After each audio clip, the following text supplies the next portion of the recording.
And good evening, ladies and gentlemen, and welcome into Elmira Pioneers Baseball here on Ustream as the Pioneers get set to open up the 2014 campaign here at the Duff, also known as Alex T. Duffy Fairgrounds here in Watertown, New York.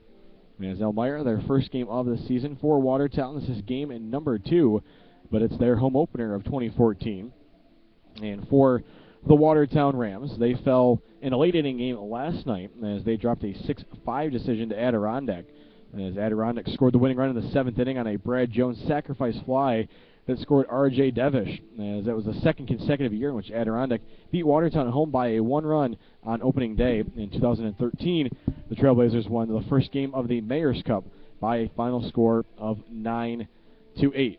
As taking a look here at the game tonight between the Pioneers and the Rams, a matchup last year that saw these teams square off on 4 separate occasions, and then once again in the playoffs. As during the regular season, these teams met 4 times, with Elmira coming away with 3 of those 4 victories. But the last time the Elmira made the trip here to the Duff was back in the playoffs, a 7-6 win as Elmira outlasted Watertown in 14 innings, a game that was riddled with rain delays as that game was stopped on 4 separate occasions. It seemed like that game was never going to end, but Elmira would come out on top in that series and move on to the PGCBL Championship Series after winning the West Division Championship. And they would fall to Amsterdam in the Championship Series 2-1, but it was a valiant effort put forth by the Pioneers, a team that finished the season 6 games under 500 compared to an Amsterdam team that finished 7 games over 500 to end the regular season. As Elmira again looking to try and replicate what they did a season ago. Doug Page alongside Keith Bujak here from the Duff as we get set for the season opener, and bringing you in, Keith, obviously your first experience of Pioneers baseball. Now the team's been together for 3 days, and we've seen some of their practices.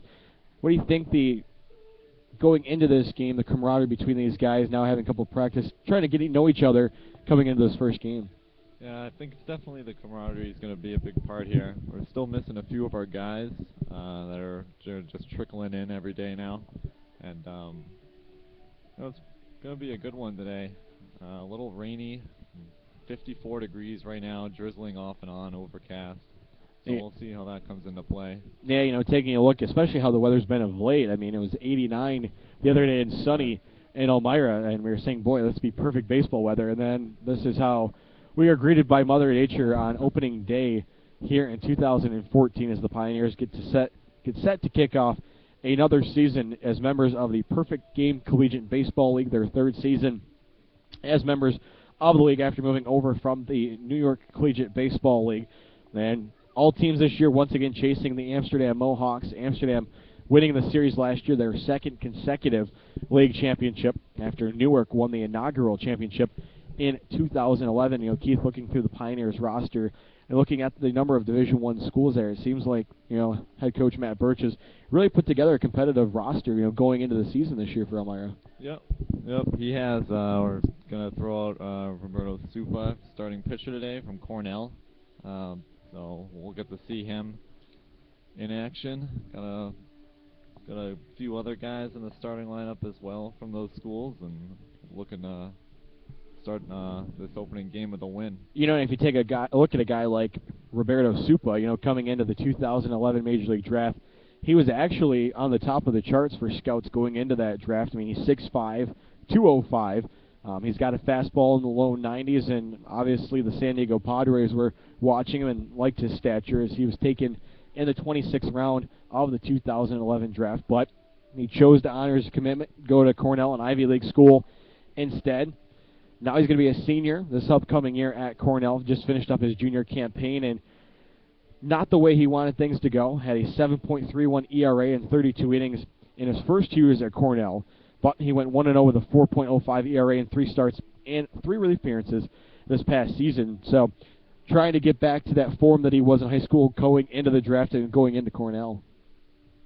As we get ready to go through the starting lineups here for both teams, as the grounds crew finishing up the field now as they're getting all the lines down, getting the chalk down, and they've taken the tarp off of the pitching mound. And as we'll go ahead and give you a look here at the 2014 Elmira Pioneers roster, As we'll start things off right from the top as number 28, Colton Gunn, a 6'3", 225 right-hander out of Dinwiddie, Virginia, goes to Virginia State, and he will be going into his junior year at VSU. Also a returner from the 2013 squad, number 8, Anthony Ciengo, a 6', 180-pound right-hander out of Woodridge, Illinois, goes to Northern Illinois, a redshirt sophomore this past year, trying to come back from some injuries that he's had over his career. Obviously a very good arm out of the bullpen last year for the Pioneers. You would expect that to be the same this year for head coach Matt Birch. Number 29, Sam Sinnen, got into town last night as he is one of 3 players coming out of Old Dominion, a 6', 190-pound right-hander, as he just finished up his freshman year at ODU. And then the Pioneers still waiting for 2 players to come in. Number 35, Blake Euler, and number 38, Logan Salau, both out of Kentucky, as Euler, a right-hander, 6', 165, and Salau, a left-hander, 6'2", 180. And, you know, Keith, these are 2 arms that Matt Birch really waiting to get because 2 very impressive players coming out of Kentucky and the SEC. Guy in Blake Euler who walked on to the team of Kentucky, transferring from Transylvania, had no real guarantee to make the team. You don't see that happen all that often. No, you definitely don't, especially me. I'm really excited to see these guys play action. So hopefully we'll see them maybe tonight, if not maybe tomorrow in the weekend opening series at home. And Logan Salau, a left-hander out of Kentucky, finishing up his freshman year. And he was at one point named SEC Freshman of the Week and Pitcher of the Week, as he had a very good middle part of the season. As towards the end of the season, experience and fatigue got to him a little bit, but definitely looking to try and turn things back around here for the Pioneers when they arrive into town. Then going next, the tallest pitcher and tallest player on this year's Pioneers roster, number 11, Austin Von Herbulis, coming in at a tall 6'7", 220 pounds from Cedro Woolley, Washington, out of Skagit Valley Community College, finishing up his freshman year. Now, this is the second player that the Pioneers have had from Skagit Valley over the last couple of years, and the last player that they had turned out to be a pretty good player after finishing his 2 years at Skagit Valley, transferred down to UCF, and that was Jimmy Reed. And Reed now working for the Tampa Bay Rays. Obviously, Keith, knowing you're a big Rays fan, so it just goes to show you what this league can produce, whether it's on the field or off of the baseball field. Also taking a look here, Tucker Rokuski, number 15, 6'1", 185, a junior out of Bucknell, out of Ridgewood, New Jersey. Teammate of his, Bryson Ho, number 31, 6'2", 190, right-hander out of Fairfax, Virginia. He also finished up his junior campaign. And, you know, going through these pitchers and seeing that some of them are going to be going into their senior and junior years, one thing, talking earlier on the bus with Pioneers head coach Matt Birch, he said, with the with the rosters being expanded this year to 35 players, he really wanted to focus on pitching. And the Pioneers early on have showed that, as they've got 17 pitchers on their lineup coming in to the game tonight. And that's something that, you know, Matt Birch, being a pitcher in his days, said that you've got to focus in a league like this after guys have played a full college season. Yeah, that's something important for us. I know Watertown, looking at their roster right now, they got 11 infielders that they have on their roster, so we'll see how... Yeah, and looking at their pitchers, just 6 pitchers that are physically here, and even with 3 guys that aren't here, just 9 pitchers listed on their team. As, you know, taking a look at some more of the pitchers and where they come from, actually the starter for tomorrow night's game, Jeremy Soul, number 36, 6'4", 200. He's a sophomore out of Fairfield in West Haven, Connecticut. An interesting story about Jeremy. He actually played last season for the Amsterdam Mohawks, so he was one player that defeated Elmira in the playoffs, now going to be squaring off against his old team. In this league, you usually don't see a lot of guys come back from year to year, especially change teams in the same league, but definitely got to be something interesting from him pitching against his old team that won a championship a year ago. Yeah, we're certainly glad to have him this year, coming from the championship team last year, and can't wait to see him pitch. And you're taking a look at Soul when you first get introduced to him. Definitely looks like a pitcher out on the mound there that could be a very aggressive pitcher. You know, he's got the slick back hair, and definitely looks like he's intimidating the mound. I wouldn't want to face him. I know that. Going through some of the other pitchers here, Brandon Hollop coming in from East Stroudsburg, finishing up his sophomore year out of Jackson, New Jersey. Hollop, 6'7", 235, who had a little height challenge between Von Herbulis and Hollop the other day to determine who was our tallest player. And Von Herbulis had him by a couple inches. on the sheet, so a little favoring of Brandon Hall with that 6'7". Also another returner from the 2013 squad, Brandon DeOrio out of Ithaca, a sophomore from Endicott, New York, 5'10", 180 right-hander. Also one of the 3 left-handers on the Pioneers roster that are currently here, Zach Biken out of Pitt Bradford and Columbia Station, Ohio, a 6'2", 220 sophomore. Also Zach Pigeon, a left-hander, 6'4", 205 out of Oneonta, New York, attending Ithaca. He's finishing up his sophomore year.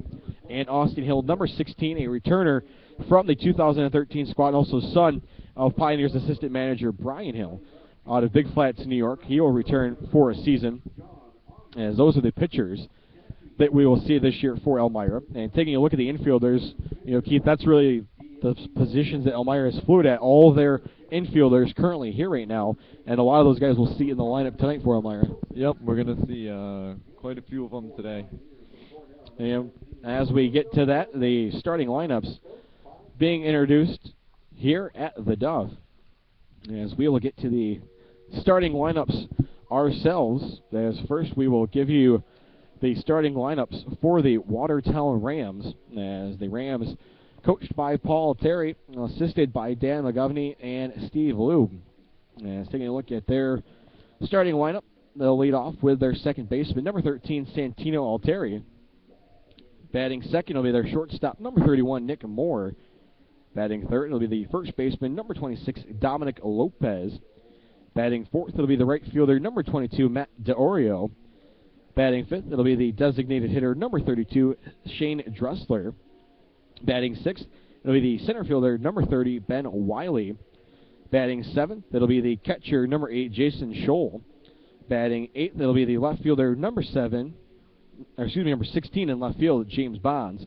And batting ninth, it'll be the third baseman, number 4, Robbie Alessandrine. Getting the start on the mound tonight out of LSU for the Rams, it'll be number 27, Mitch Seawald. Seawald listed at 6 foot 695 pounds out of Mandeville, Louisiana. Just finished up his sophomore year for LSU and the Tigers.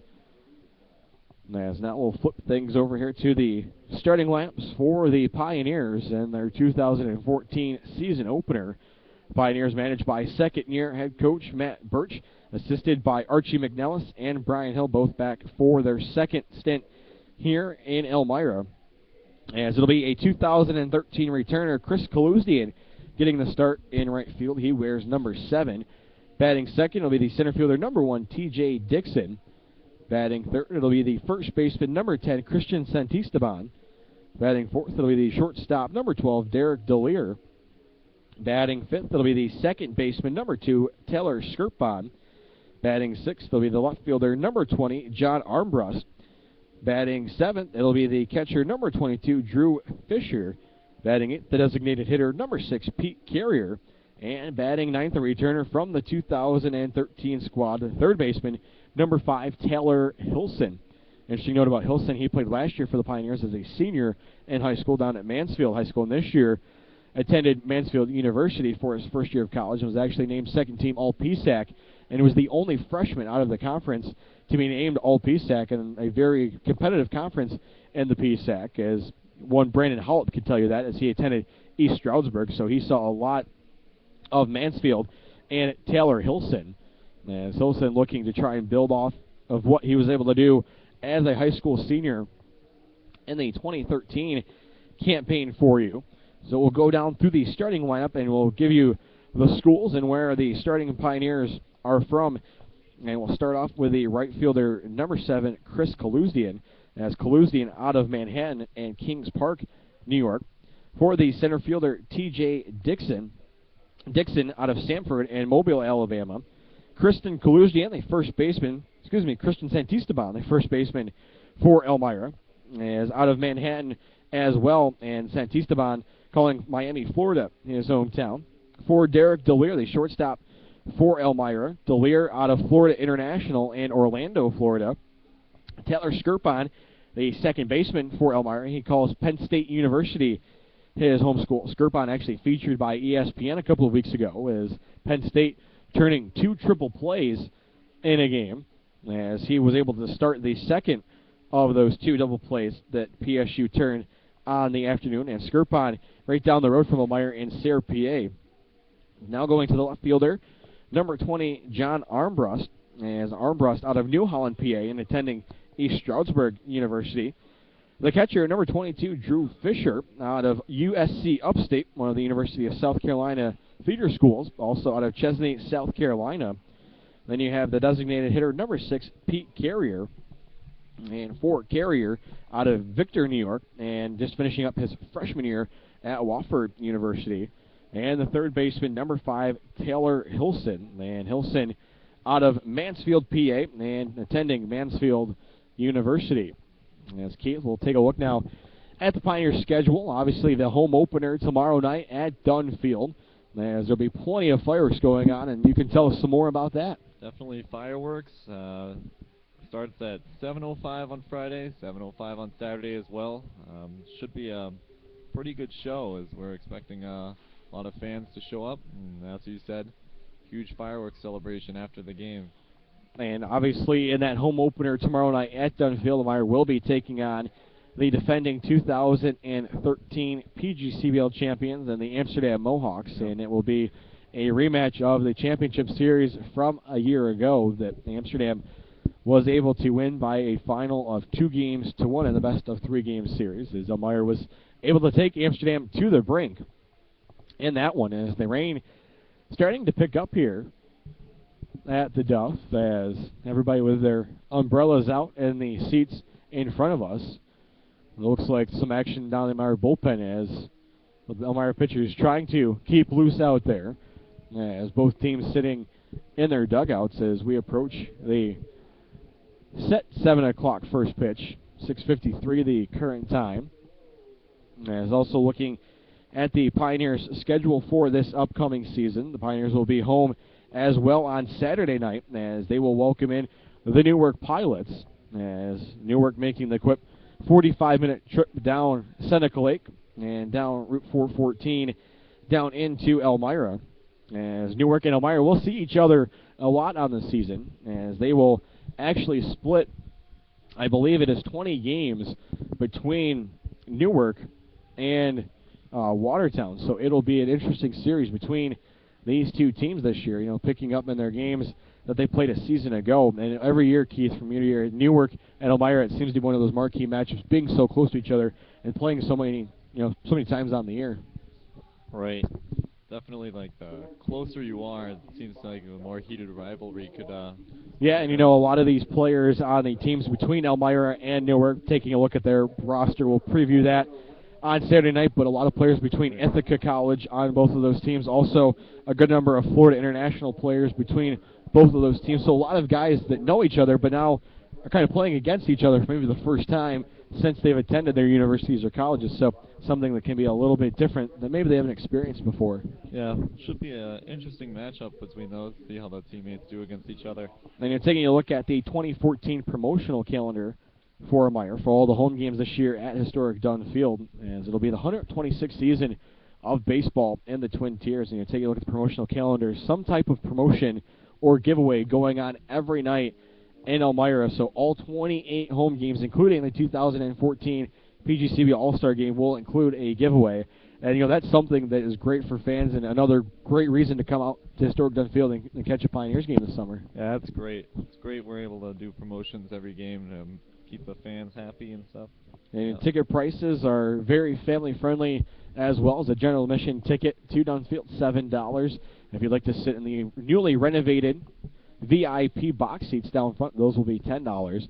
And then tickets for kids and seniors will be $5. And children under 2 years of age will be free for all games this year at historic Dunfield. So obviously, as we said, fireworks, fireworks, fireworks. The name of the game on opening night, Friday, June 6th, tomorrow night, and Saturday, June 7th, as on Friday, the post-game fireworks and free thunder sticks to all fans that come through the gates will be brought to you by Hilliard. And on Saturday, June 7th, the post-game fireworks are brought to you by First Transit, the official transit company of the Elmira Pioneers. Gave us this nice ride up to Watertown here this evening. And also, Chemung Canal Trust Company will be having a company outing at the ballpark on Saturday. So it should be a fun time for the employees of the bank to come out, enjoy some baseball, have some hot dogs and hamburgers, and hopefully see the Pioneers pick up a W. Absolutely. Taking a look here at some of the other promotional nights that will be coming up on the calendar. $1 hot dog night. We'll be back at Dunfield for 2014, so that would be the times to stock up on your hot dogs if you're a ballpark hot dog lover. $1 hot dog nights there. I'm going to get my ticket for that one, that's for sure. Also, Country Weekend, which, Keith, I know that you were going to be a huge fan of. Country Weekend will include free cowboy hats, food presented by Texas Roadhouse, also a free Pioneers team photo, as that will happen on Friday, July 11th and Saturday, July 12th. And then going into the 4th of July weekend, a little bit before that, the USA homestand weekend. That is a big weekend for the Pioneers, as the USA homestand will kick off on Thursday, July 3rd, and it will go through Sunday, July 6th. Now, some things that will happen in that homestand, as there will be post-game fireworks after the game on July 3rd. And there will be free Elm Chevrolet mini bats given out on Friday, July 4th. And then there will be a post-game jersey auction and free megaphones on Saturday, July 5th, as the Pioneers will wear commemorative USA flag jerseys for that USA homestand. And then the homestand will round out on Sunday, July 6th, as it will be Bobby K Family Sunday Fun Day, as there will be bounce houses and a lot of activities for the younger kids at the ballpark on Sunday. As looks like the umpires and both coaches here for Elmira and Watertown, Matt Birch and Paul Terry, out talking in front of the pitcher's mound about what we'll do here. Yeah, hopefully they don't bring the tarp out here. And they definitely did signal. Did they? To Paul Terry. I thought it was Paul Terry out there on the field for the Rams, but that was one of the field crew members that was out there talking with the umpires. Now the managers at home plate. Looks like maybe they're going to exchange the lineup cards here. That's a good sign. As we'll see if we can get over to home plate. There is now a umbrella and blocking our view, part of the umbrella in front of our vantage point, bringing you video this year along with audio for all the 2014 Elmira Pioneers home and road games. As Doug Page alongside Keith Bujak, as we will bring you Elmira Pioneers baseball here shortly, as first pitch was slated for 7 p.m., so we will be a couple minutes late, but hopefully we'll have baseball nonetheless, and hopefully the jinx of the last game here between these two teams, in which it was just dominated by Mother Nature, will not play out again here this evening. As we'll give the opportunity, we'll go through some more of the roster here, and looking at the roster, Keith, just a couple of players that haven't showed up yet, as their team's still in the Super Regionals for the NCAA playoffs. Now, Old Dominion is here, but one Old Dominion player is not here, a outfielder for Elmira. Joe Guana out of Mississauga, Ontario, is going to be traveling up here in about another week or so. So another thing I want to talk about this year for the Pioneers, 2 players from Ontario, Canada, so 2 Canadians on the team, something that the Pioneers really haven't seen in the past, so adding a little international flavor to the roster and bringing some baseball down here to the States. And, looking at how we've seen these guys that have gone so far, watching the bullpen session that Roberto Supa, threw the other day, he kind of, impressed Matt Birch and both the assistant managers, Archie McNillis and Brian Hill, really with his breaking pitches that he has. And he said that's something that he's been trying to improve on lately, that he had before with his fastball, but it really wasn't noticed.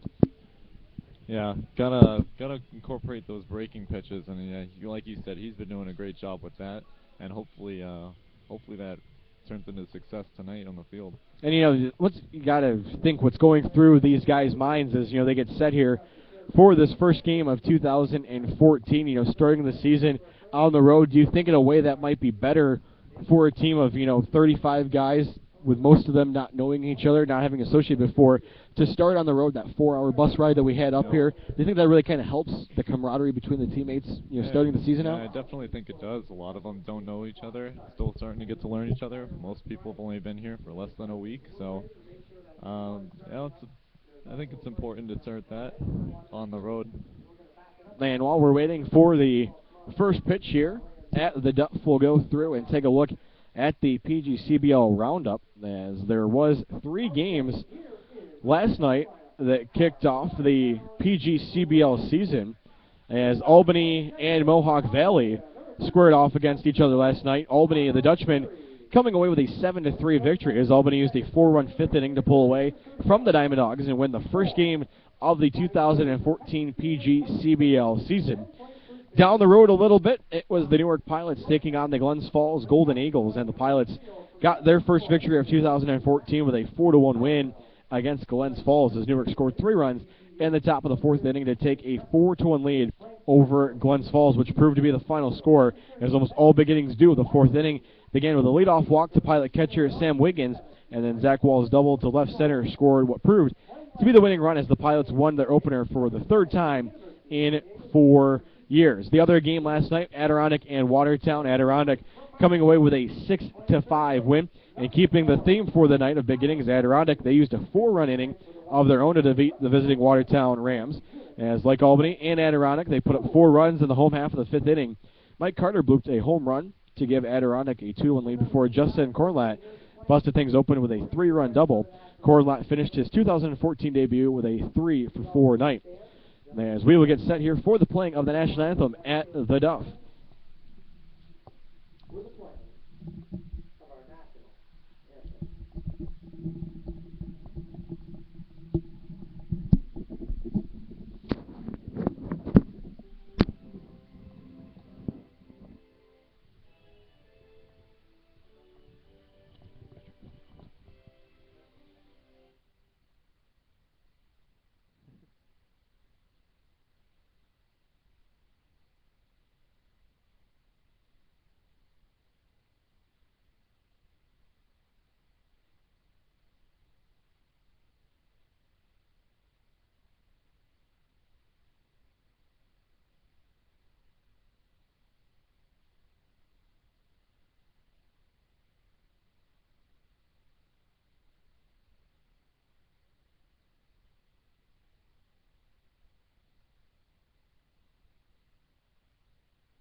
And welcome back, ladies and gentlemen, after the playing of the national anthem here at the Duff.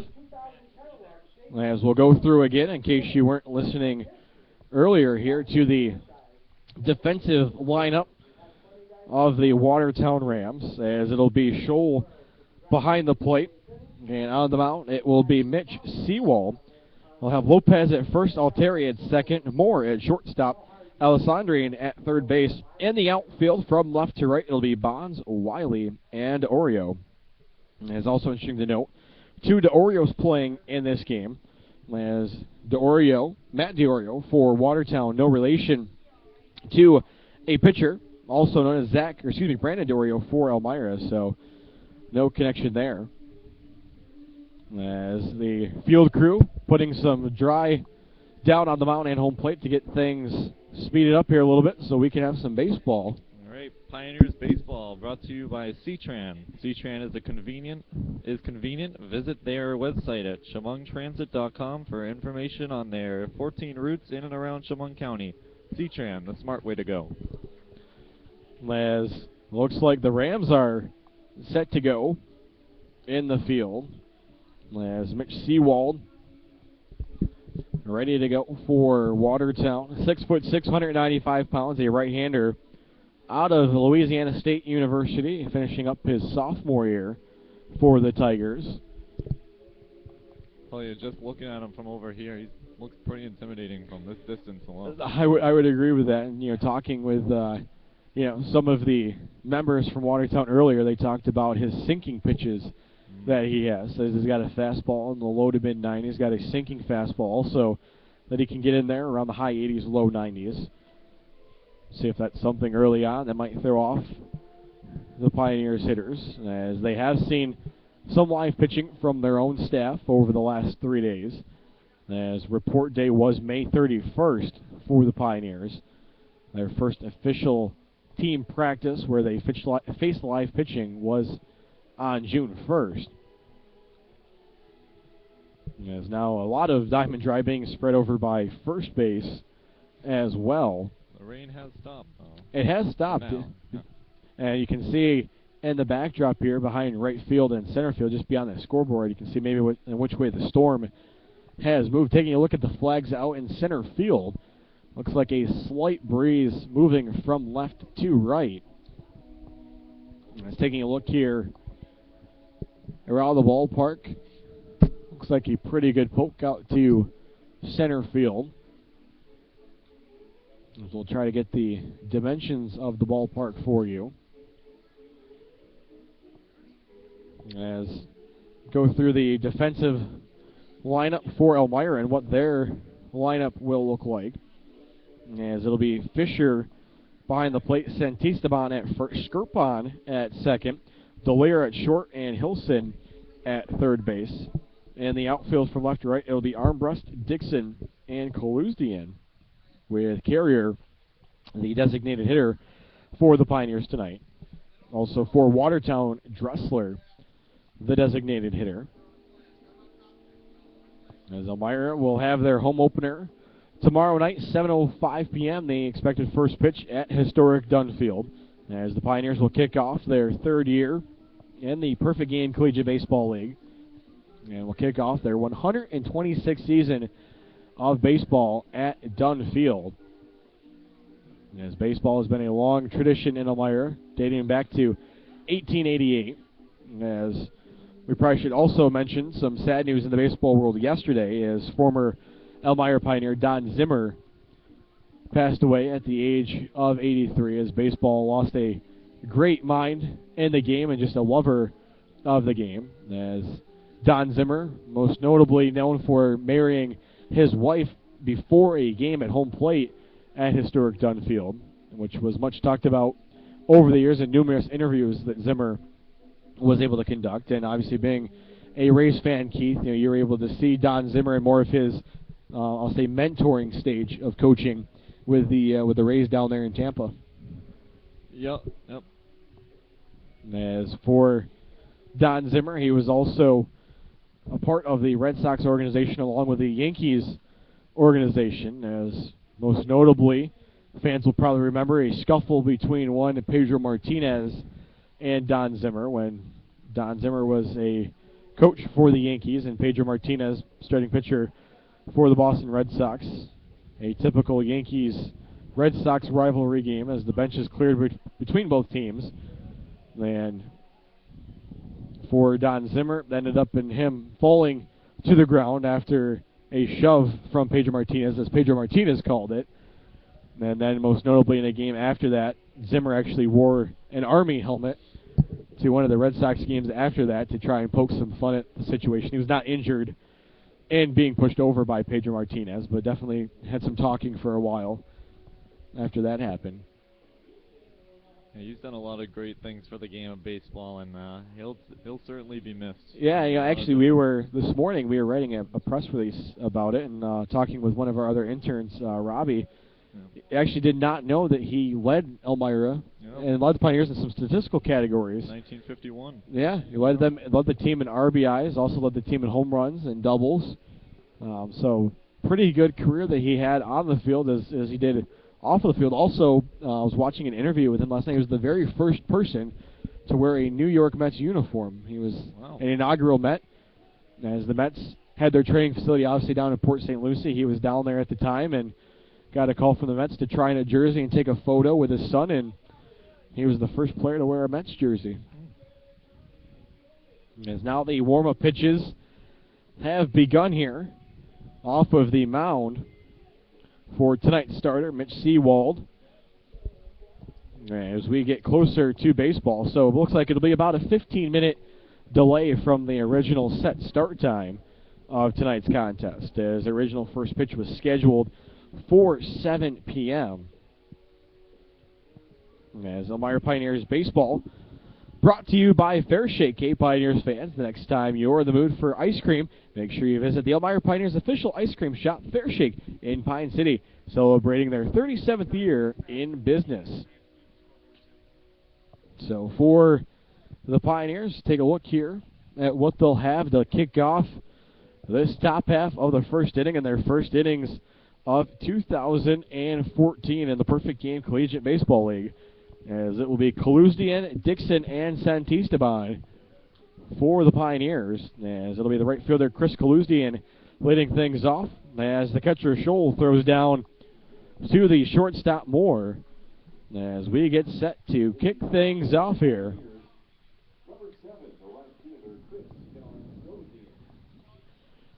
As maybe some predictions here, Keith, before we get to this bat. What Kaluzdian going to do here in his first at bat, hitting from the right-hand side.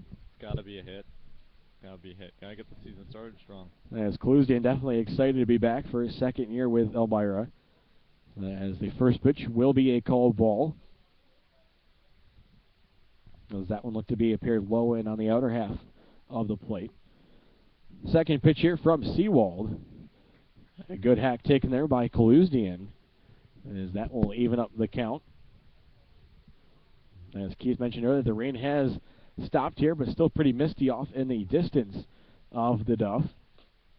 And a fastball here will be taken for strike 2 by Kaluzdian. Kaluzdian kicking off the 2014 season for Elmira. Now the pitch from Seawald is swung on, hit up the middle. Shortstop charges it. The throw by Moore, and safe at first is Kaluzdian. And Elmira is going to have their first base runner of the year. And it will be the Pioneers' first hit. As maybe we'll have to ask Keith there more what he thinks the guys are going to do out there. So now that'll bring in the Pioneers center fielder T.J. Dixon out of Samford, as he will step into the left-handed batter's box.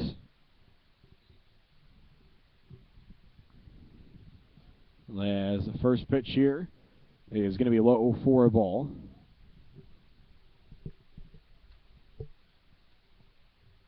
So taking your lead off of first is Kaluzdian after the infield single. Now the pitch from Seawald. As the catcher Scholl trying to frame that pitch on the outer half of the plate. We'll get the call from the umpire. Matt Birch, Pioneers head coach, and the third base box for Elmira. Archie McNeilis in the first base box. And now the 2-0 offering from Seawald. Kaluzdian thought about going, but he goes back. As the Rams were ready, should have Kaluzdian kept going, but he decided to turn back. So the count now 2 balls and a strike.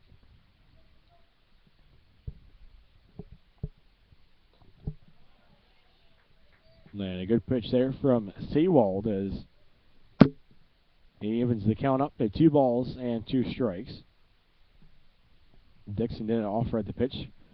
Now he's set, awaits it, and swings. This one's hit out to center, and that's going to bloop in for a hit in front of Wiley. So Elmira has kicked off the season with back-to-back singles to put a runner in scoring position, with Christian Santisteban stepping up to the plate. Great start to the season so far. Nice little bloop hit there, beating out an infield single on the first hitter.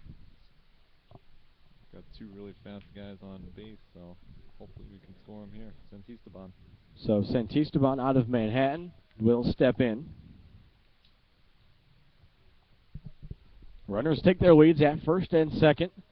Seawald out of the stretch, sets and delivers. And this one's going to be by the catcher. Runners will advance up. Kaluzdian rounds third, takes a look, but he is going to hold there. As Scholl was able to get the ball into the pitcher, Seawald. So Elmira now with 2 runners in scoring position, a golden opportunity to try and get on the board first here in the opening frame from the Duff. 1-0 the count to Santisteban.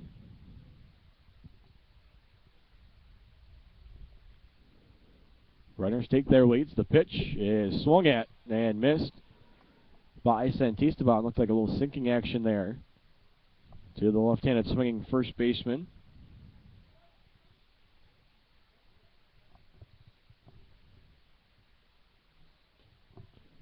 And a ball called here is going down to the dirt with Scholl.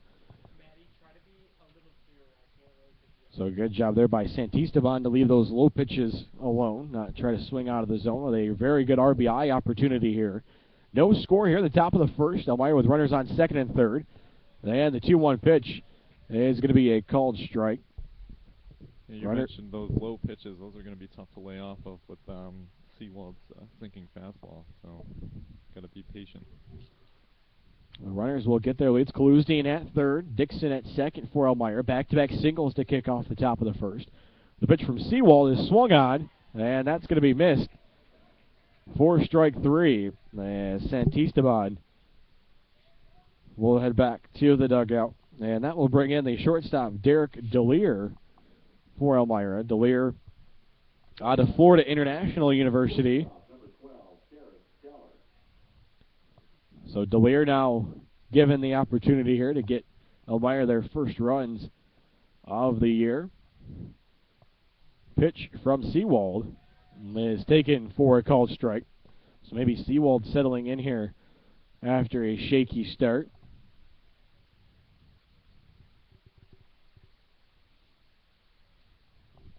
And the 0-1 is going to be just low as the fans here at the Duff not agreeing with a call by the home plate umpire. As that will even things up. Kaluzdian leads off of third. Dixon off of second. The pitch is swung at and missed by DeLear. And that will give Seawald the upper hand after Kaluzdian and Dixon moved up a base after the wild pitch from Seawald. And another pitch swung on here. And this one fouled into the ground behind home plate by DeLear. He was just able to get a piece of it.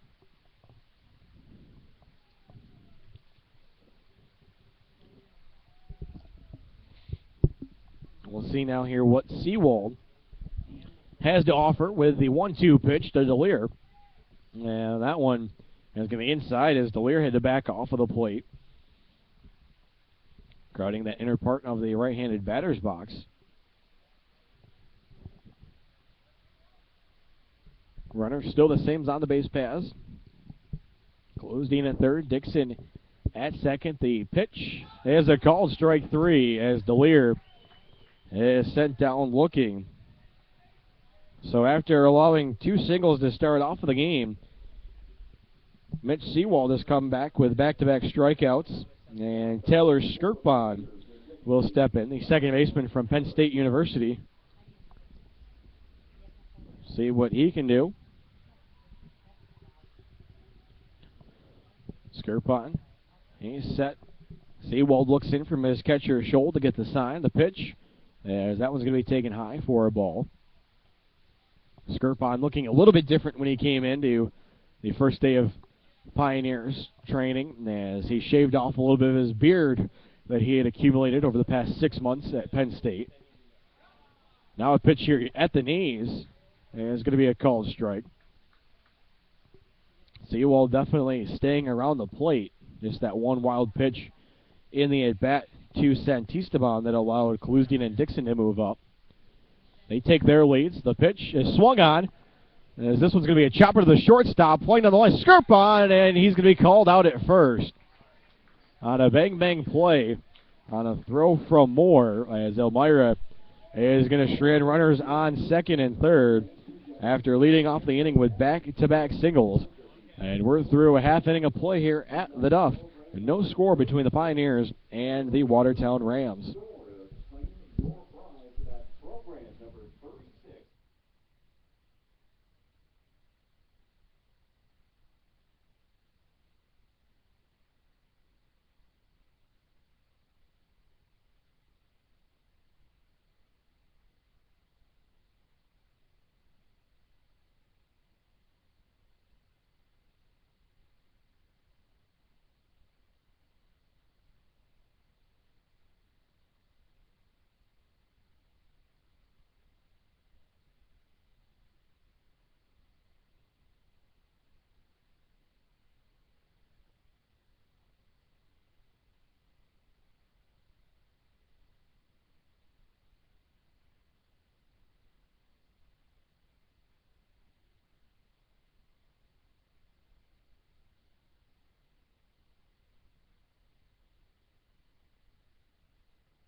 We'd like to thank everyone for listening in tonight, and remember that the Pioneers game's a great way to bring groups together. Whether it's a school, church, business, or youth sports organization, the Pioneers are also able to offer many great fundraisers for your organization. Call the Pioneers office at 607-734-2690 to reserve your group package today. And all set on the mound to go for Elmira is number 19, Roberto Supa, a rising senior at Cornell. As his first pitch will miss just outside for a ball to the leadoff batter, Santino Alteri, for the Watertown Rams. And a pitch swung on here and fouled into the stands right in front of us here at the press box. So that'll even the count up at a ball and a strike. Alteri out of Watertown, New York, attending Alvernia, where he finished up his sophomore year. The offering from Supa is going to be taken for a called strike. Supa trying to get ahead here and stay ahead of Alteri in his first inning in a Pioneers uniform. This pitch is swung on, and that one's going to be fouled back. Nice swing there by Alteri. So the Pioneers were able to get 2 runners in scoring position in the top half of the first inning, but couldn't cash in after the leadoff back-to-back singles by Cluesdean and Dixon. They advanced on a wild pitch from Mitch Seawald, the starter for the Rams. As that pitch going to be high for a ball. As the rain has started to fall again here at Alex T. Duffy Fairgrounds. Fans get their umbrellas back up. Supa looking at a 2-2 count here. Nobody out. Bottom half of the first inning. No score. And the pitch is low. And our first full count here of the game. And you mentioned the top half of the inning, how they couldn't cash in on the first 2 runners, but 23 pitches is a win. And the Watertown Rams are going to get their first base runner of the game on a 4-pitch walk to Santino Alteri. The shortstop from Missouri, number 31, Nick. So that will bring up the shortstop, Nick Moore, number 31. Yes, 4 more. A 5'10", 170-pound right-hander out of Downers Grove, Illinois, a junior at Missouri. So Alteri takes a pretty good lead over at first base. Cluesdean creeping in from right field. Covering Alteri at first base, Christian Santisteban. First pitch missed low to the batter, Moore. Now the 1-0 is swung on, up in the air. Dixon going back for it in center, still ranging back. And he's going to ring in that win, and having a charge back is Alteri. And very foggy and rainy conditions here at the Duff. So that'll be the first out, and that'll bring in the first baseman, Dominic Lopez. Lopez, a 6', 210-pound left-hander out of Corpus Christi, Texas, and Texas A&M Corpus Christi, a sophomore. As we'll see the second lefty-righty matchup here of this bottom half of the first inning for Roberto Supa. The runner on first, Alteri, with the leadoff walk.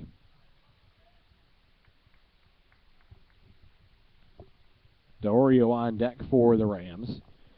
Bottom of the first inning here at the Duff. No score between the Pioneers and the Watertown Rams. Elmira, their opening game of the 2014 campaign. Alteri faked going to second. Might have done his job there as that pitch was well up in the zone to Lopez. The count 1-0. 1 out here in the inning on a fly out to center field. TJ Dixon was able to run it down, moving to his left. And the pitch from Supa is going to be taken for a called strike. Good fastball there from Roberto Supa. Supa, 6'5", 205-pound right-hander out of Conner, Ontario, where he'll be a senior next year at Cornell. Now he throws over to first as Alteri back safely. Pretty good lead for him over at first base. You'd expect him to have some wheels, a second baseman for the Rams. And now he's off. The pitch is at the plate, and the throw is going to be into center field. And now Altieri going to third, and Altieri is going to slide into third. As it was a ball at the plate, and the throw from the Pioneers catcher, Drew Fisher, went under the glove of the second baseman, Taylor Skirpon. So now Watertown in a position to get onto the scoreboard as they have a runner at third and just one out here in a 2-1 count to the left-hander, Dominic Lopez. The pitch from Supa is swung on, and that one's fouled back out of play. That'll even the count up. So give Altieri a stolen base, and then moving over to third on the E2. Supa checks the runner, Altieri at third, out of the stretch. His pitch is swung on. A chopper to second. That's going to score a run as the out is made at first, and the Watertown Rams are going to take a 1-0 lead. So it doesn't go down as a hit, but it will be an RBI for Dominic Lopez. And that will bring in Matt DiOrio, the right fielder for the Rams. DiOrio listed as a catcher, 195 pounds, 6'1", a left-hander. Goes to Central Florida out of Staten Island, New York, as he swings and misses at the first pitch from Supa.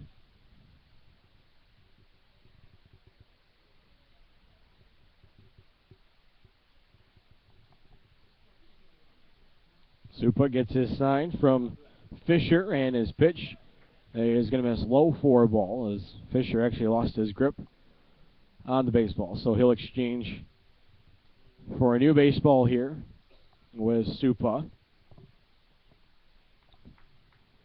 The light misting rain continuing to fall here in Watertown, New York. As we work here in the bottom of the first inning, Watertown on the scoreboard first as they have a 1-0 lead.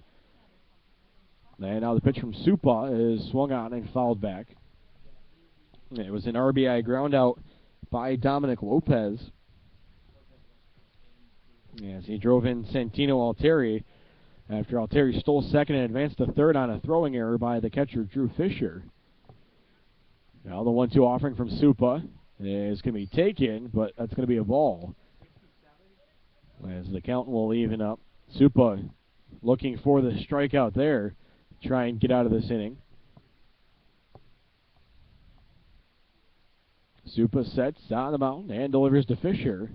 And this one again fouled off. So get it back going here between Supa and DiOrio, the right fielder for the Rams, with the designated hitter Shane Dressler looking to try and get up to the plate in the on-deck circle.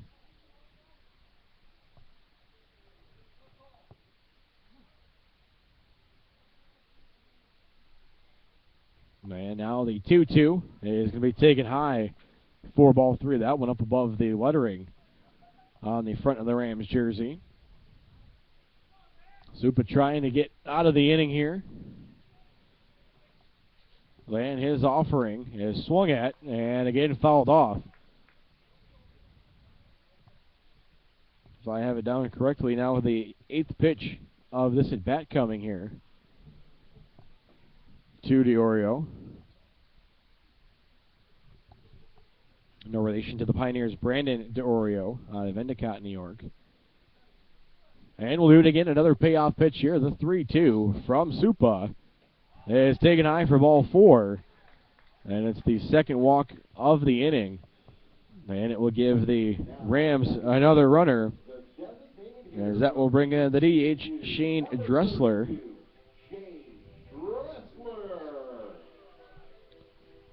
For Dressler, wears number 32, 6'3", 220 pounds, another left-hander out of York Haven, PA, where he attends VCU, finishing up his freshman year. First pitch to Dressler is going to be high as Fisher had to jump up out of his catching position to grab that one, so it didn't go by him. So the count 1-0. VCU, also the same school that Pioneers manager Matt Birch played his collegiate ball at before being drafted by the Kansas City Royals, first overall in the 1998 Major League Draft. And a pitch here is called a strike at the plate. So no hits on the scoreboard still for the Rams, but they have a run after the walk, a stolen base, and an error. And then a ground out by Dominic Lopez to the second baseman, Tyler Skirpon. Good eye there by the batter, Dressler, as he watches that one go a little bit low. So both pitchers looking like they decide to labor here in the first inning. And another pitch outside here for Supa. So Supa now looking like he was going to get out of the inning, has fallen behind here, 3-1 to Dressler. And the pitch is swung on. A chopper to Hilson at third. He gloves it, makes the throw in time to Santisteban, and that's going to end the inning, as the Rams will strand a runner on the base paths, but they get a run to take a 1-0 lead after one full inning of play here at the Duff in Watertown, New York. It's the Watertown Rams 1 and the Elmira Pioneers 0. You're listening to the Pioneers Broadcasting Network.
Hey Pioneers fans, next time you're in the mood for some ice cream, make sure you visit Elmira Pioneers' official ice cream shop, Fair Shake, in Pine City, New York. They're celebrating their 37th year in business.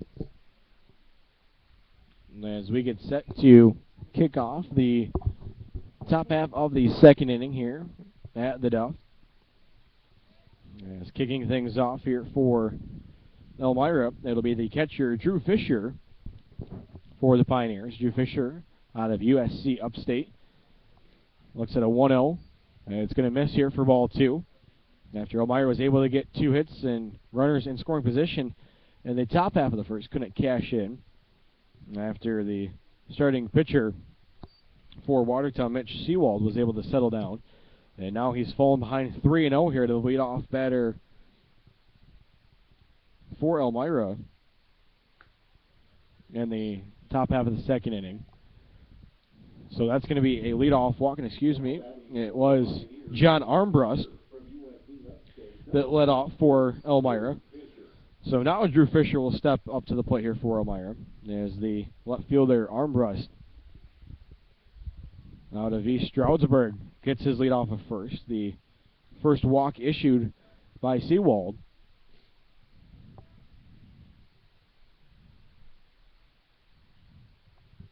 And the pitch. There's going to be a called ball at the plate. Seawald throwing 27 pitches in that first inning for the Rams. Pioneers trying to elevate his pitch count here early on, trailing 1-0. And the pitch is going to be taken just above the belt. So the count quickly goes to 2-0.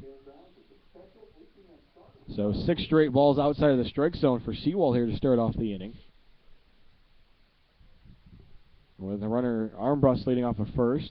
And there's a called strike, as Fisher clearly not offering at it. It certainly seemed like the beginning of the first inning for Seawald, he was a little wild, and it seemed to settle down.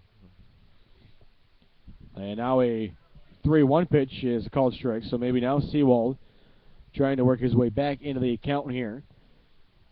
As his last 2 pitches have been inside of the strike zone. Pioneers with their third base runner of the game. He leads off first, and a pitch swung at and missed by Fisher. So Seawald works all the way back from being down 3-0 in the count to pick up his third strikeout of the game. So that'll bring in the designated hitter, Pete Carrier, for Elmira out of Wofford. And the delivering home by Seawald is going to miss inside for a ball. Actually, it looks like it'll be called a strike here. So 0-1 the count. Armbrust leads off first. And the throw home was outside. Maybe Watertown worrying about Armbrust heading for second over there at first as they had a pitch out. So the count even at 1-1. And the pitch is swung at and missed for strike 2 by Carrier. Taylor Hilson in the on-deck circle for Elmira. With 1 away here at the top of the second inning from the Duff in Watertown, New York. The pitch now from Seawald is swung at, and that one's going to be fouled over towards Pioneers head coach Matt Birch in the third base coaching box. Doug Page alongside Keith Bujak bringing you live Pioneers play-by-play on the Elmira Pioneers Broadcasting Network. As the Pioneers in their 2014 season opener find themselves trailing the Watertown Rams 1-0 here in the top of the second inning. Elmira with 2 hits and 1 error on the scoreboard for Watertown. 1 run on no hits and no errors as they were able to score on the infield ground out, as Santino Alteria was able to score from third after advancing on a throwing error by the Pioneers. And the pitch, the 1-2, is going to miss outside for a ball. Good eye there by Carrier. Good to see the patience of these hitters so far for Elmira, the Pioneers here. Taking lots of pitches. As they're definitely making Seawald work here early on. And the pitch is swung on down the left field line, as this one is going to be called a fair ball, as the home plate umpire came racing out to make that call, as it was right on the line. So Elmira with their third hit of the game, as Pete Carrier gets in to the hit column. His first hit as a Pioneer, and that will bring in the number 9 batter, Taylor Hilson, with 2 runners on the base paths for the Pioneers, trailing by a single run. Nice job there by Carrier. Keith going the opposite way, keeping that one just inside the foul line. So Hilson out of Mansfield will step in. His second stint with Elmira. The pitch from Seawald is going to be past the catcher. The runners will move up again as Armbrust rounded third aggressively, but he'll hold up. So Elmira, ironically, has found themselves in the same spot that they did in the top of the first inning. A wild pitch allows runners from first and second to move up to second and third with just 1 out. Elmira trying to have a better outcome this time around. So the count 1-0 to Taylor Hilson. He gets his signs from Birch. Then the third base coaching box. Now the pitch is going to be taken for ball 2 by the right-hander, Hilson, as he works against the right-hander, Mitch Seawald. Runners with their leads. Seawald delivers. And the pitch is a call to ball 3. So first base is open for Elmira, as that would load the bases up with just 1 out here in the top of the second. Infield playing about halfway at first and third here for the Rams. And the pitch is going to be a called strike, as that's a get-me-over fastball. So the count goes to 3-1. Armbrust leads off the third for Elmira. Carrier off a second. The pitch is going to be grounded right back to the pitcher. And Seawald for a second really looked like he wanted to go over towards third base, but has the wherewithal to throw it to the first baseman Lopez. And there's going to be 2 outs here. And Elmira still with runners on second and third, as that'll take things back to the top of the lineup for Chris Kaluzian. Kaluzian, 1 for 1 on the evening. A single to lead off the game, but was stranded at third base his first time around. And the first pitch here is a called strike.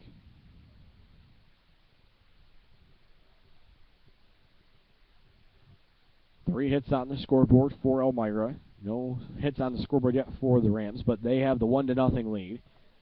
And the 0-1 pitch is a swing and a miss for strike 2. Past Kaluzian, Pioneers right fielder.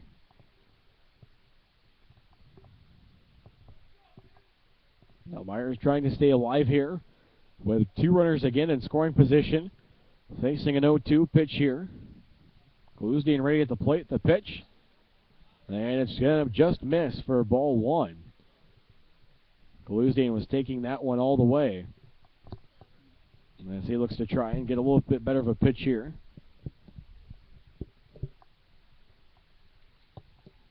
And the 1-2 is going to be fouled back and out of play, as that one got out of play over off the first base side. So a good job of running the base paths, at least here for the Pioneers, in the first 2 innings, Keith, is they've had a lot of run-and-go situations here from second and third. Kaluzian sets in the batter's box. The 1-2 is taken low in the dirt. That's a good job by the catcher, Scholl, for Watertown to keep that one in front of him, as the count will even up. Coming up at on 2 balls and 2 strikes. 50th pitch right here. So 50 pitches. All 10 of the Elmira hitters have seen a ball in each of their bats. So. And the pitch is swung at. It's in the dirt, and the catcher is not going to be able to get to it, and the Pioneers are going to catch a break there, as Scholl looks like he's slipped on the dirt coming out of his crouch to try and get that drop third strike, and he didn't even throw. No way to try and get the speedy Kaluzian. So Elmira now with the bases loaded here, and T.J. Dixon stepping up to the plate, 1 for 1 as well in the game. So nice job by Kaluzian to stay with the play there, not giving up on the drop third strike as he was hustling down the line. Seawald now with the bases loaded. His pitch is a called strike. An 88-mile-an-hour fastball from the right-hander Seawald out of LSU.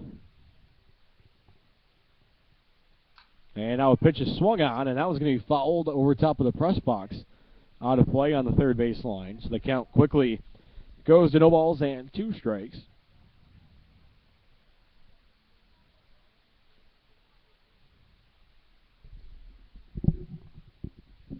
Now the 0-2 delivery from Seawald, but he's going to step off. Congratulations to our Watertown Daily Times. Didn't like the setup there. So the pitcher Seawald and the catcher Scholl will try to get on the same page here. Elmira with the bases loaded. Here, 2 outs, top of the second inning. They trail Watertown 1-0. Looking to try and get onto the scoreboard here. T.J. Dixon, a 1 for 1 night already, trying to improve on that. He awaits the pitch, and it's going to be swung on, but fouled down the third baseline. As having to again back out of the way, that was Matt Birch for the Pioneers. On a rainy Thursday evening here in Watertown, New York. Second game of the 2014 PGCBL campaign for Watertown, the season opener for the Pioneers. Seawald's pitch is going to be called strike 3. Actually, it got by the catcher. Thought I saw the umpire motion strike 3, but so the Pioneers are going to get a run on the pitch that gets by the catcher, Scholl, and Elmira has tied up the game. So they're finally able to crack the scoreboard here. as the count will be a ball and 2 strikes to T.J. Dixon. Seawald sets on the mound. And he delivers. That one swung on. And that one's going to be a chopper to the shortstop. A nice pick and a throw is going to go wide. And Elmira is going to score a run here on the overthrow by the shortstop Moore. And Elmira is going to take a 3-0 lead as both runners will score on the play. So it's a 3-1 lead for Elmira as they at one time had the bases loaded. Now they empty the bases. And I believe that will go down as a single for T.J. Dixon. That was a very tough play for the shortstop, Dominic Moore. But, I mean, he made a nice job of attempting that play. And you've really got to time that right. That way that took it to hop off the lip at shortstop. Oh, yeah. You got to wonder with Dixon's speed, though, if he should have just held on to the ball there. So Elmira with a 3-1 lead now as they have finally gotten to the starter, Mitch Seawald, here in the top of the second inning. And now at the plate, it's Christian Santisteban for Elmira. Struck out in his first plate appearance for the Pioneers. As he is going to swing here, miss at the first pitch fastball from Seawald. So now 4 hits on the board for Elmira. T.J. Dixon leads off of first. Pretty good speed in Dixon. He takes off for second. The pitch is swung on and missed by Santisteban. The throw is not in time. And T.J. Dixon has the first stolen base of the year for Elmira after he stole 27 bases for Samford and the Bulldogs this past season. So the count, no balls and 2 strikes to Christian Santisteban. 2 outs here in the top of the second inning. Seawald sets and delivers to home. The pitch is going to be outside. Scholl had to go out and get it. Change up there, it looked like, from Seawald. That came in at 76 miles an hour. Trying to change things up. He's won a lot of hard fastballs in that sinker to the batters here. Now a pitch is swung on by Santisteban, but that one's going to get chopped foul down the third base line. Yeah, most of his fastballs have been up in the upper 80s, but he's touched 91, 90s a few times.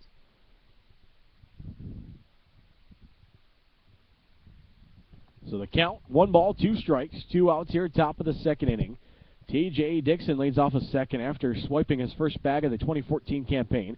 And the pitch to Santisteban is going to miss for ball 2 as the count evens up at 2 apiece. So again, 2's wild on the scoreboard here from the Duff. Elmira trying to keep the inning alive. On the other side, Mitch Seawald trying to get back to the dugout. And his 2-2 pitch is going to be by the catcher. And that's going to allow T.J. Dixon to move up a base. So another pitch from Seawald that gets by the catcher, Scholl, and he's had a tough go of it so far in these rainy conditions here through the first 2 innings at the Duff. As I believe there's been 3 wild pitches and a pass ball here to the catcher, Scholl. So the count, 3 balls, 2 strikes, the payoff pitch coming from Seawald. And it's going to be taken for ball 4. Is a good job there by Santisteban to hold off on the pitch. And it's the second walk of the inning issued by Seawald. And it puts runners on the corners for Elmira. That'll bring in Derek DeLear, struck out looking his first time up. As Matt Birch calling the plays around the horn here for Elmira.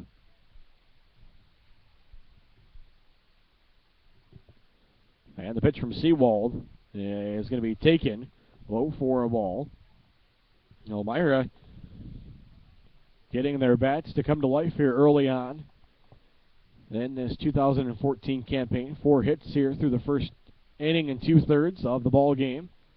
Pitch from Seawald is a called strike, as that was a good pitch. They caught the inner half of the plate to the right-handed batting Derek DeLear. DeLear out of FIU. And the pitch is waved at and missed. DeLear fooled there by the offering from Seawald as he waved out in front of that one. He's got runners on the corners here. T.J. Dixon at third after the big hit that brought in 2 Elmira runners. And he's got Christian Santisteban on first after he drew the 2-out walk. And the 1-2 offering is taken low for a ball. Good eye there by DeLear.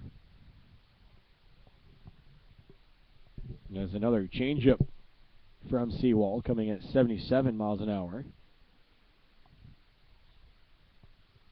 Seawald checks the runner at first, looks Dixon at third. The pitch is swung, and DeLear lost his bat as that came towards the Rams dugout. Just in front of us. As Matt Birch retrieving that bat from the Rams dugout, and he will hand that back to DeLear. Maybe DeLear will actually take a new bat that he got from the dugout. So the count was 2 balls and 2 strikes, and probably one of the first times I've seen that happen. The ball went towards the Pioneers dugout, but the bat went towards us here at the press box on the third base side. Just shows how hard it is to grip anything here. The rain and the constant rain coming down, especially for Seawald. 3 wild pitches. Gotta wonder how many of those were because he just couldn't keep the grip on the ball. And the moisture in the air as it's still overcast and gloomy here in Watertown. The pitch is swung on. This one's chopped up the middle. The shortstop Moore throws the first, and he gets the out as DeLear goes down with a 6-3. But Elmira plates 3 runs in the inning as they strand 2, and they take a 3-1 lead as we head to the bottom of the second inning from the Duff in Watertown, New York. You're listening to Pioneers Baseball on the Pioneers Broadcasting Network. They're one of the best known neighborhood car rental companies.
Be sure after every home game to take your ticket stub to Kahuna's Bar. They're located right down the street from the ballpark for $1 off your drink.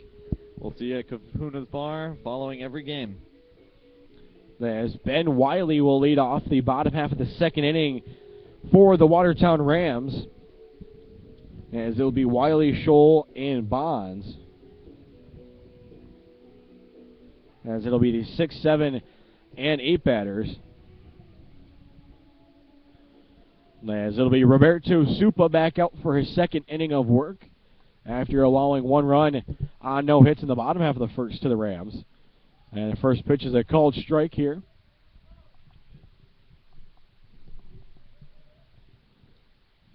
Supa sets on the mound, his second pitch here. And it's going to be in the zone against the leadoff batter, Ben Wiley. And for the batter Wiley out of San Diego and Irvine, California, a redshirt sophomore, looks at a 2 balls and 1 strike count. Leading off the bottom of the second for the Rams, the pitch from Supa is fouled back. As the count will even up at 2 balls and 2 strikes. Elmira now trying to work with a lead here. After picking 2 hits in that second inning. And the pitch is swung at, chopped to shortstop Delir, and the throw is in time to Santisteban at first. And there's the first out of the inning. A nice 6-3 there for Derek Delir. And that will bring in the catcher, Jason Scholl, for his first at-bat. He's had, as some would say, a tough go of it so far behind the plate early on this one with these conditions here at the Duff. Definitely don't take away from his efforts at those plays and the baseballs that have got by him. Now the first pitch he sees, he'll watch go high for ball number 1. Scholl, 6'2", 200 pounds, a left-hander out of Northbrook, Illinois, a teammate out of Eastern Illinois. And this one popped up. The left fielder Armbrust finds it at the last second and is able to rein it in for the second out. At first, that was a little bit of a scramble between himself and Delir to see who was going to bring in that ball.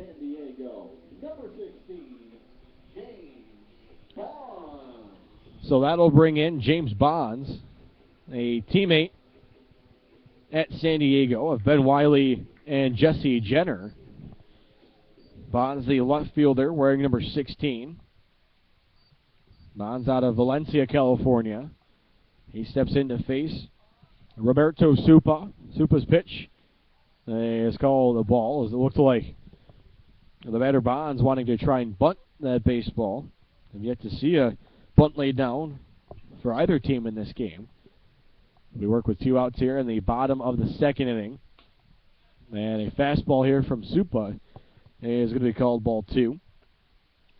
Elmira with a 3-1 lead after they played in all 3 of their runs in the top of the second inning against Rams starter Mitch Seawald. As Supa has fallen behind the number 8 batter, James Bonds, 3 balls and no strikes.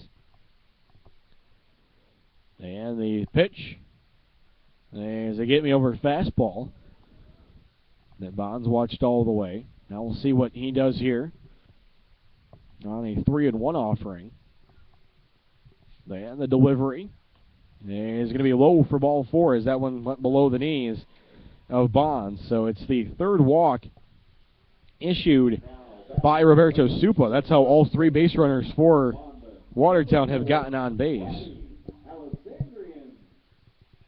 So that's going to bring in the third baseman, number 4, Robbie Alessandrian, for the Rams. Alessandrian, a sophomore at Monmouth out of Sewell, New Jersey. Pitch from Supa is going to be a little slow for a ball. Alessandrian listed at just 5'6", 150 pounds. As I'd imagine he's got to have a set of wheels on him. I would love to try and keep him off the base paths if you're Roberto Supa. As the pitch is going to get away from the catcher, Drew Fisher, as it was a pitch in the dirt from Supa, and that's going to allow James Bonds to head down to second on the wild pitch. So the first wild pitch of the game for Roberto Supa, as his counterpart, Mitch Seawald, has already gotten 3 in the contest.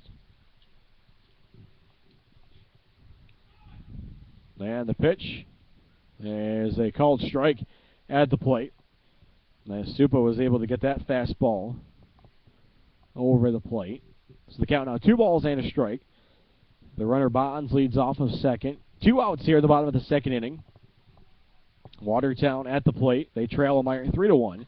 And the pitch is swung on. A blooper to second. Skirpon gloves it. Flips to first to Santisteban.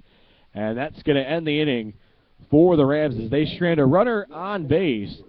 And after 2 complete here at the Duff, Elmira is on top 3-1 against the Watertown Rams. You're listening to Elmira Pioneers Baseball on the Pioneers Broadcasting Network.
Taylor Stockton. Elmira Pioneers would like to thank Multimedia Service in South Corning for being the Pioneers' official printer. When you come to the ballpark, take a look around and see all the signage that's printed by Multimedia Services. As we get set to kick off the top of the third inning here from the Duff in Watertown, New York, and leading things off for the Pioneers, it's Taylor Skirpon as he takes strike number 2 from Mitch Seawald, the starter for the Rams.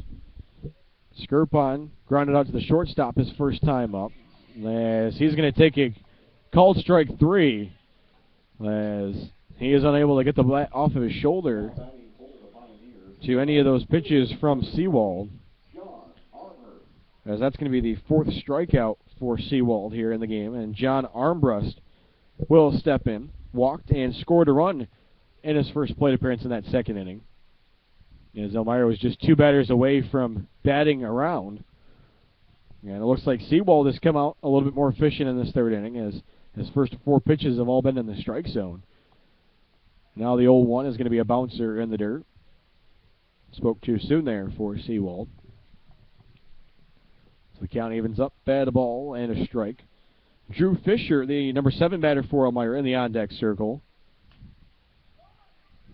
As a chopper to first, and a flip to the pitcher as Seawald is able to get his foot on the bag. And a nice little flip there from the first baseman, Lopez. And there's quickly 2 outs here for Elmira in the top half of the third inning. So the reverse 3-1 on the scoring there. Drew Fisher will step in. He struck out swinging his first time up. The catcher for Elmira out of USC Upstate. As he'll step out of the batter's box here as he asks for time. Elmira, the 3-1 lead. 3 runs on, 4 hits. They have 1 error. For Watertown, 1 run on, no hits and no errors. As the count, no balls and a strike to Fisher after Seawald changed up on the pitch. And now he's swinging a miss here by Fisher. So Fisher quickly up to an 0-2 count here. And the pitch coming from Seawald is going to be swung at and fouled back over on the third base side, as he's able to stay alive. Pete Carrier trying to get up to the plate. He's in the on-deck circle. He's 1 for 1 on the night. He had a single back in the second inning. Now the pitch from Seawald is taken low. Good eye there by Fisher. Fisher just finishing up his freshman season at USC Upstate.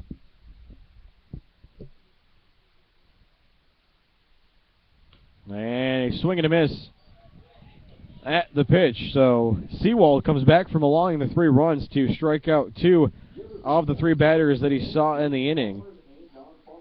And that will do it for Elmira in the top of the third, as we will head to the bottom of the third inning. After 2.5 innings of play, the Pioneers still lead the Watertown Rams by a score of 3-1. You're listening to Pioneers Baseball on the Elmira Pioneers Broadcasting Network.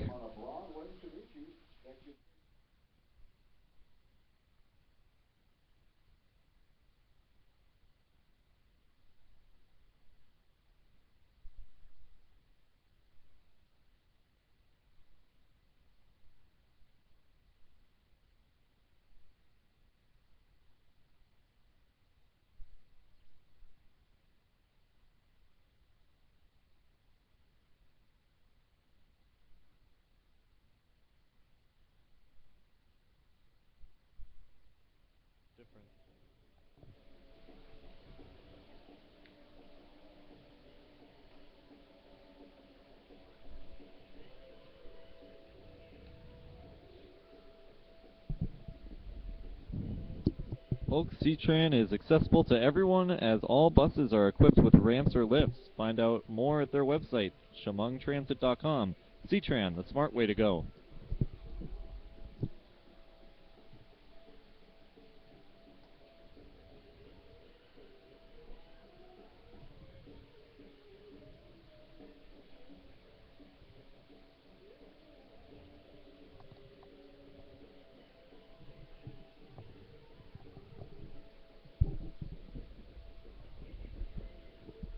fans looking for hot pizza after tomorrow night's game? Visit Domino's Pizza on the corner of Maple Ave and Gain Street, right down the road from Dunfield. And it will be Roberto Supa back out on the mound for the Pioneers. Supa has yet to allow a hit here in the game, as he has yielded a run, as all of the base runners for the Rams have reached via walk, as he's issued 3 free passes.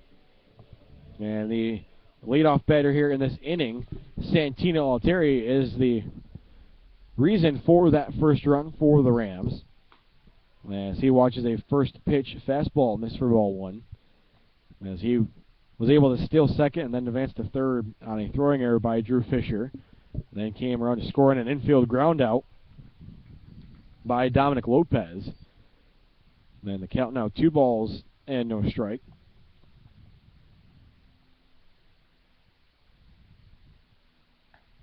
So the top of the order for the Rams, as it'll be the 1, 2, and 3 batters, Altieri, Moore, and Lopez. And the count 3-0 here to Altieri, as he awaits the pitch from Supa. He delivers to Fisher, and that's going to get in there for a strikeout on the inner half of the plate. Supa trying to keep his pitch count relatively low here in his first outing of the 2014 campaign. And a swing and a miss here on a good pitch there from Supa. Looked like it had a little breaking action to it. And that's going to take the count full, 3 balls and 2 strikes. Nick Moore in the on-deck circle for the Rams. And the payoff pitch is going to be high for ball 4. So Altieri gets on base the same way he did in the first inning via the walk. And that will bring in the shortstop, Nick Moore. The shortstop, number 31, Nick Moore. Moore flew out to the center fielder, T.J. Dixon, his first time up, a play in which Dixon had to range back into his left to rein in for the out. Supa checks Altieri first. Now he throws over after the Pioneers have seen the speed of Altieri. Taylor Hilson was also creeping in on the third base grass. Now we'll see if he delivers home. Supa does. And that pitch is a ball.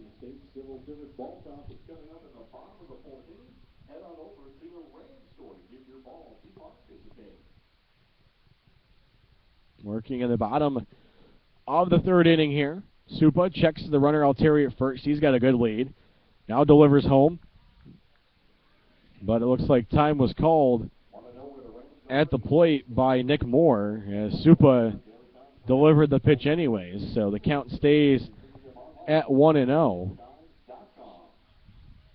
Altieri might be playing some tricks here with Supa, as another throw over, as that one was a little bit closer. Santisteban, the nice drag tag there from the left side of the bag over to the right side to try and get Altieri.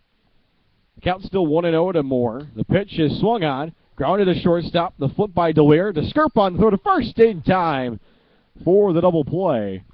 And there's 2 outs in the inning for Elmira, as that's going to bring in the first baseman, Dominic Lopez. So they call it the rally killer. And that will bring in Dominic Lopez, who grounded out to Skirpon his first time up at second base. Now batting for the Rams, the first baseman, number 26, Dominic Lopez.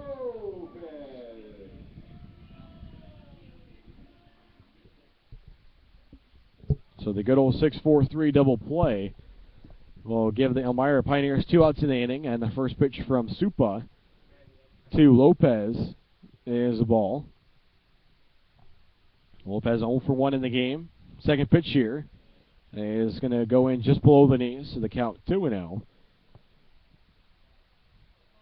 There's a big defensive play behind Roberto Supa, as all 4 base runners have reached via a walk in this game for the Rams. And a good fastball here up in the zone as Supa challenged Lopez. Took him right up the ladder coming at 87 miles an hour. 2-1 is the count. Bases are empty here after the double play. And now Lopez going to hold off of this pitch that missed outside. Doug Page here on the broadcast alongside Keith Bujak. And a pitch here popped up into the air out to left field. Armbrust settles under it and makes the catch, and that will do it for the Rams in the home half of the third inning. So 3 complete here at the Duff as the Pioneers have a 3-1 lead against the Watertown Rams. You're listening to Elmira Pioneers Baseball on the Pioneers Broadcasting Network.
Fans, the Elmira Pioneers will be back in action tomorrow night versus the Amsterdam Mohawks at home 7:05. There will be a mega fireworks show following tomorrow night's game. As that will be the 2014 home opener for the Pioneers, as they will have fireworks on both Friday and Saturday night. This Saturday night, the Newark Pilots coming to town at historic Dunfield. Both games set for 7:05 p.m. starts, as the Pioneers kicking off their 126th season of baseball at historic Dunfield. As a pitch swung on here, grounded to the shortstop and over to first base, as Moore a nice throw to get the first out of the inning. As Pete Carrier, who had been 1 for 1 on the night, gets the first out of the inning, so that'll bring in Taylor Hilson. Grounded back to the pitcher his first time up with the bases loaded for Elmira. As the first pitch to him will be low for a ball. As we kick off the top of the 4th inning here at the Duff. Then Hilson is going to watch a pitch here that'll be called for a strike. So Seawald gets back into the count. A ball and a strike.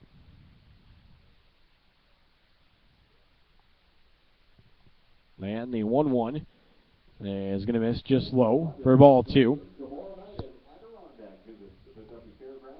As it's the 8, 9, and 1 batters for Elmira in this inning. The leadoff batter, Chris Kaluzdian, awaits the on-deck circle. And the pitch here to Hilson is a called strike. Hilson looking for a ball to be called there, but the count even at 2 balls and 2 strikes.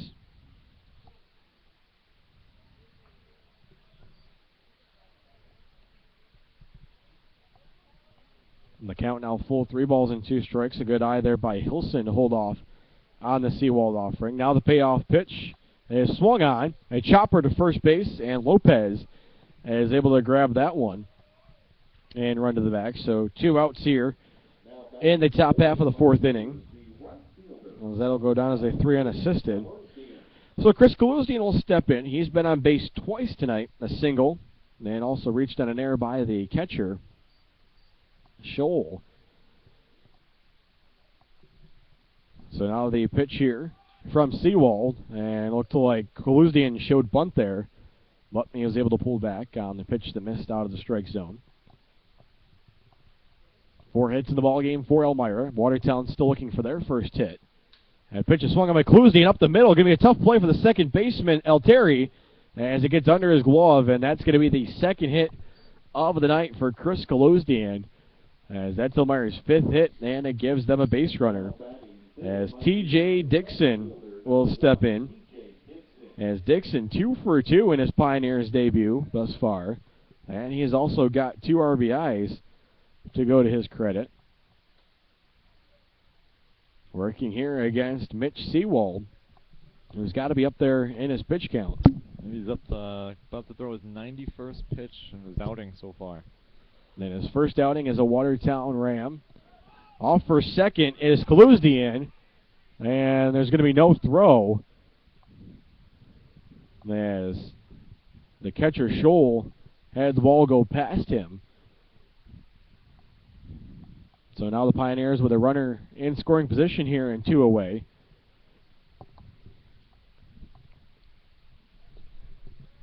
So that'll be a stolen base for Kaluzdian, the Pioneers' second stolen base of the game.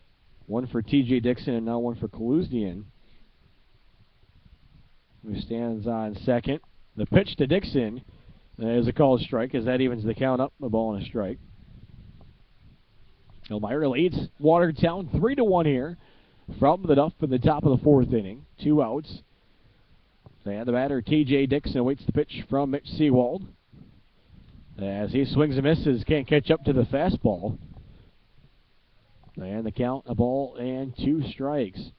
Elmira took 3 of the 4 regular season meetings a year ago between these 2 teams, and then was able to pick up a huge win in the playoffs to advance to the PGCBL Championship Series against Amsterdam, as they outlasted Watertown in a 14-inning game here. And now a hit here for Dixon. He's going for 2, and he's going to be in with a stand-up double.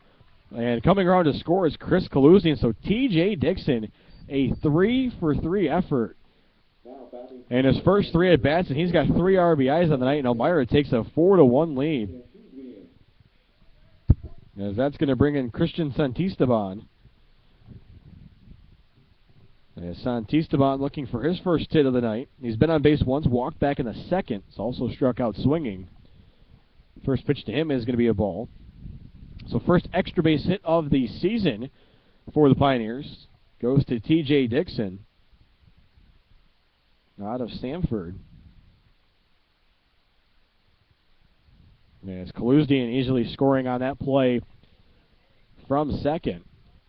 Second pitch in the dirt here to Santisteban. Santisteban, probably one of the more interesting names that you'll see on the Pioneers roster this year. There's a good eye there for him. Takes the ball. 3-0 the count. As the Pioneers continuing to try to get the better of Mitch Seawald. As the pitch is swung at and missed by Santisteban, as he was sitting green on the 3-0 pitch. 87 miles an hour that came in from Seawald. T.J. Dixon's already got a stolen base in the game. He's got a pretty good lead off of second.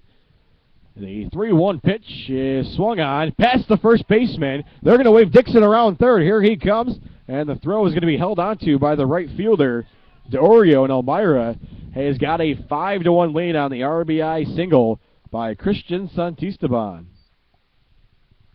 So 3 straight hits for Elmira after the pitcher, Mitch Seawald, was able to get the first 2 outs on a ground out to the shortstop and an unassisted out at first base by Lopez. Gotta wonder how much he's got left in the tank. 3 straight hits. He's coming on his 100th pitch. So Elmira using the speed of Chris Kaluzdian and T.J. Dixon to score them from second on both plays. And that will bring in Derek DeLear for Elmira. He's quickly behind the count, no balls and a strike. DeLear looking to get on base here for Elmira as he swings at the pitch. That one's hit out to right field, ranging back to right fielder, and at the wall making the catch is going to be the right fielder, DeOrio, to end the inning. So DeLear still hitless on the night, but he gave that ball a ride to right field.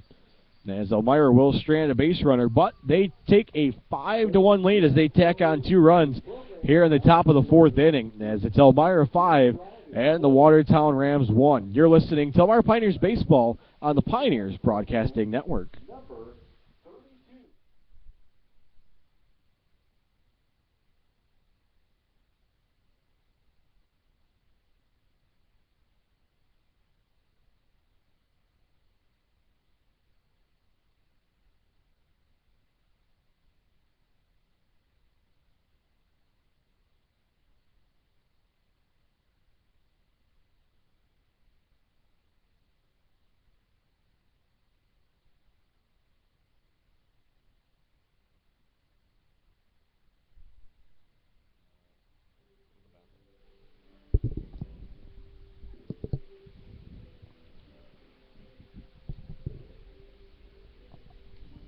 Fans, are you looking to work out? Well, go to Diamond Gym, located just off the Miracle Mile in Horseheads. Perhaps you'll be working out with a Pioneer player. The Pioneers' official workout gym is Diamond Gym. As Elmira gets set to start the bottom half of the 4th inning here, as it'll be the Watertown Rams at the plate, as the Rams will have the 4, 5, and 6 batters at the plate here to kick off this bottom half of the 4th inning, trailing Elmira by a score of 5-1, as it'll be DeOrio, Dressler, and Wiley to face off against Roberto Supa for Elmira. Supa has still yet to allow a hit for Watertown. He has surrendered 4 walks, though, as that will bring in Matt DeOrio, as DeOrio got on by a walk back in the 1st inning. And he will step in here. As it looks like first the field crew going to do some patch-up work with some quick dry down on the first base foul line.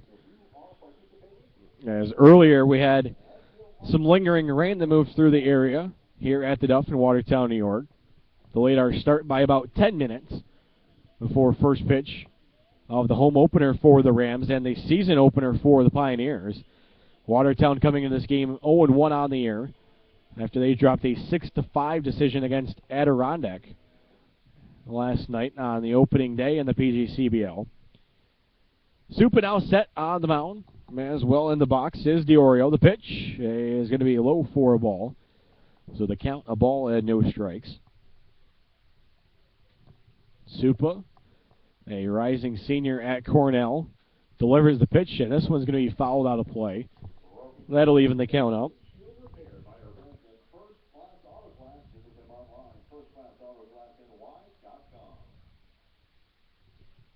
So the count, a ball and a strike to leadoff batter. And the pitch is going to miss for a ball. Supa, a good decision there to try and change speeds. And now the 2-1 offering is going to miss. So a good eye here for the leadoff batter, DeOrio, as he's ahead in the count, 3 balls and a strike. No outs here in the inning. Still no hits for the Rams as they scored their run on an infield ground out. As Altieri scored from third. The ground out was from Dominic Lopez. And drawing a leadoff walk is going to be Matt DeOrio. Second time he's been on base tonight via the free pass.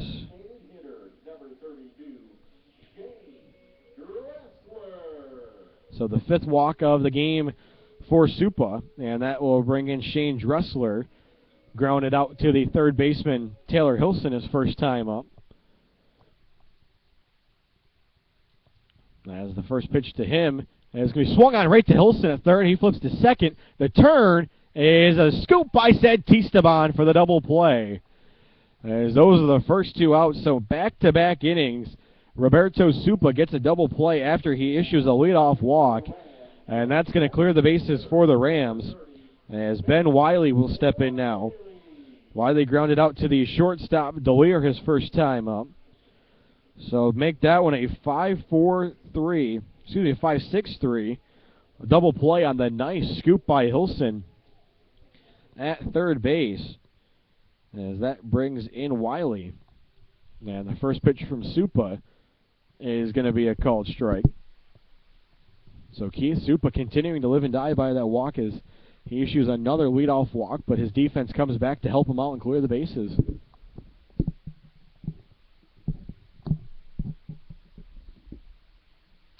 And a swing here on the 0-1 pitch. Popped up in the air. Hilson ranging back for it. Delir calls him off. And the flyout is going to be brought in by Derek Delir. And will end the inning. So another 1-2-3 inning for Roberto Supa, thanks to the double play ball. And after 4 complete here at the Duff, we'll take a break as Elmira leads the Watertown Rams 5-1. You're listening to the Elmira Pioneers Baseball on the Pioneers Broadcasting Network.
And we get set to kick off the top of the 5th inning here for Elmira.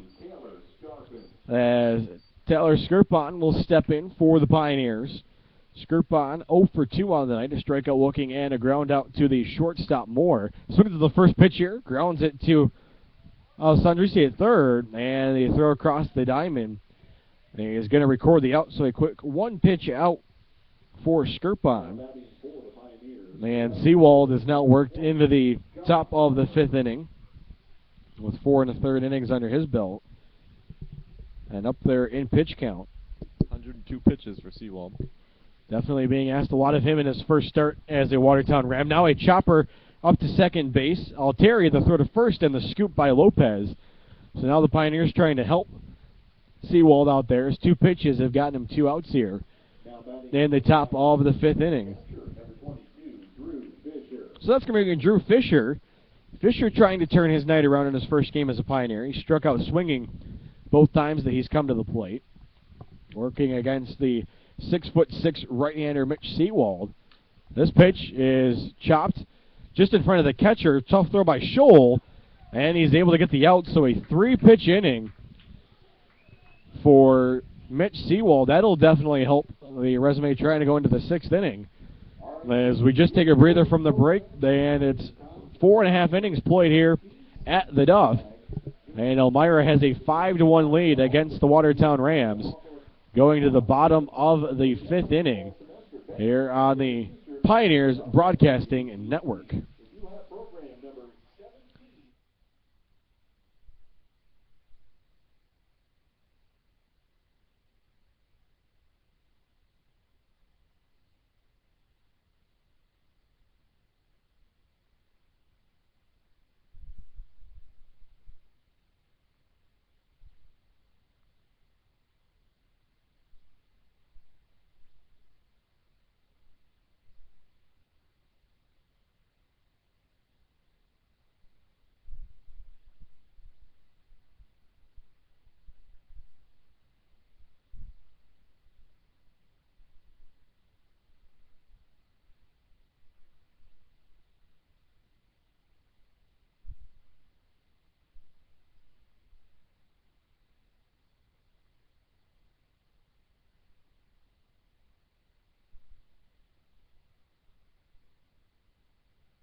And welcome back, ladies and gentlemen, here to the Duff as we get set for the bottom of the 5th inning and a pitching change for Elmira as they will bring in number 34, Zach Pigeon, the 6'4", 205-pound left-hander out of Oneonta, New York, where he attends college at Ithaca.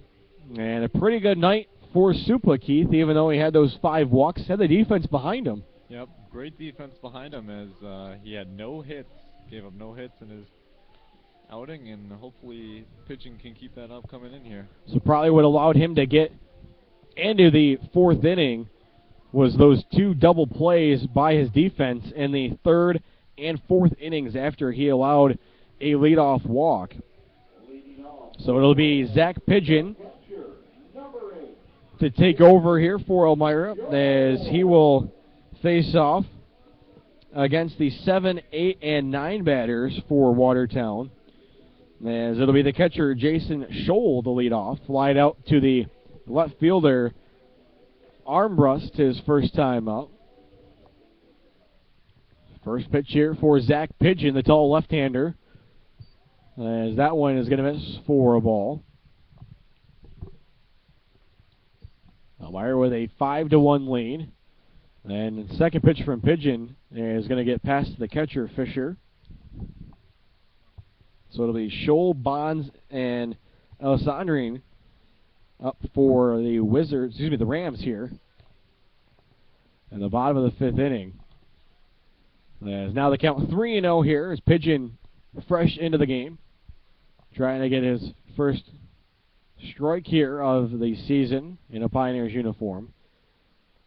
And his first 4 pitches are going to miss outside of the strike zone to Scholl. So walks will continue to be the name of the game, as that's the first walk issued by Zach Pigeon.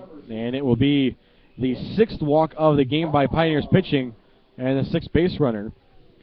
So James Bonds will step in. He walked his first time up. He came up to the plate in the 2nd inning for the Rams, as he was able to advance to second on a wild pitch, but he was stranded at second. Pitch from Pigeon. There's a called strike. That fastball gets over the heart of the plate.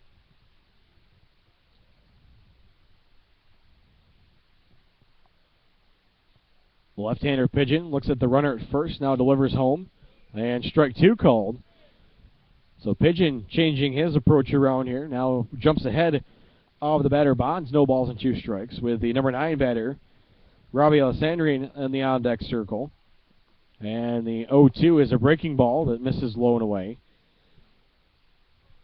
Pigeon trying to change the look there to the batter, Bonds. Now the 1-2 out of the windup, and a pitch is going to miss for ball 2. 81 miles an hour, that pitch coming in for Zach Pigeon out of Ithaca. And a pitch low and outside now as the count has gone full. As Pigeon, after jumping ahead of Bonds, no balls and 2 strikes, has fallen behind. Scholl, the leadoff batter, walked and stands at first. Just 1 pitch away from potentially going down to second. 3-2 offering a swung on, and that's going to be fouled off of the foot of Bonds at the plate. So that'll be a foul ball. And we'll do it again here. With the count 3 balls and 2 strikes. Scholl leads off of first. Pitch by Pigeon. And is going to miss outside for ball 4. So it's back-to-back walks to start off the bottom of the 5th inning for Zach Pigeon out of the bullpen here for Elmira. So that's going to bring in Robbie Alessandrin here for the Rams. The number 9 batter. He's 0 for 1 on the night, grounded out to the second baseman, Skirpon. His first time up. That was back in the 2nd inning. It's the first time that the Rams have had runners on first and second in the game. As pitch here is going to get by the catcher, Fisher. And moving up to second and third here is going to be Scholl and Bonds. So now the Rams could potentially have something going here. With 2 runners in scoring position and nobody out here. And a 1-0 count to the batter, Alessandrian, with a wild pitch there. Past the catcher, Drew Fisher. Now the 1-0 is swung on, and that was going to be fouled off at the plate.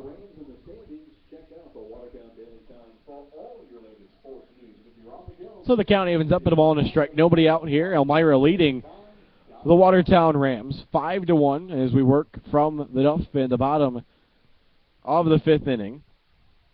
Elmira scoring their runs in the 2nd and 4th inning. 3 runs in the 2nd, 2 runs in the 4th.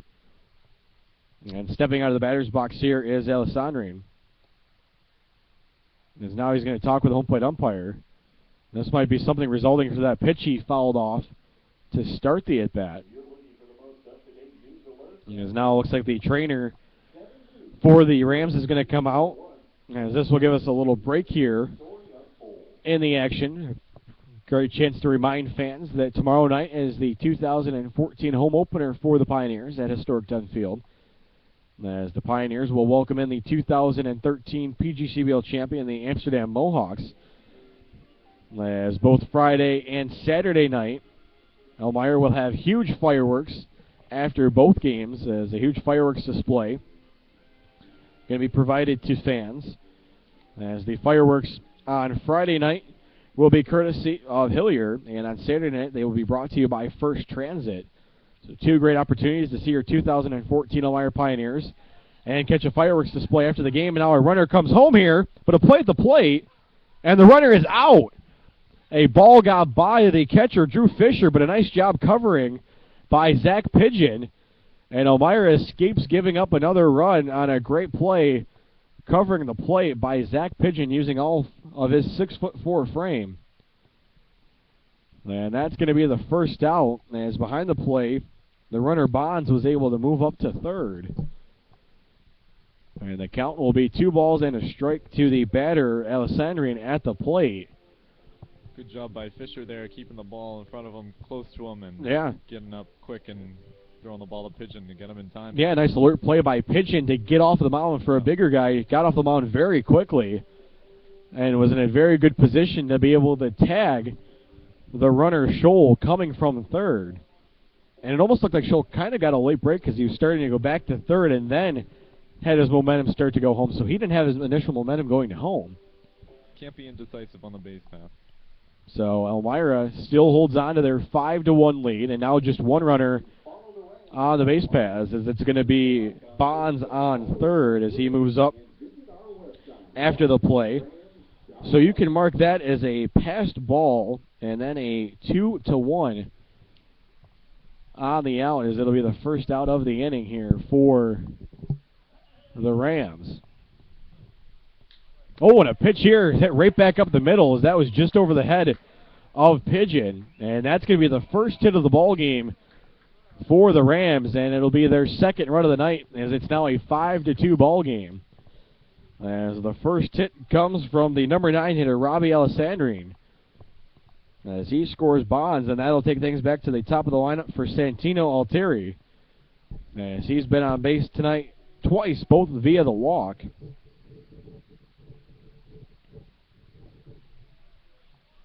And the first pitch to Altieri will be a ball.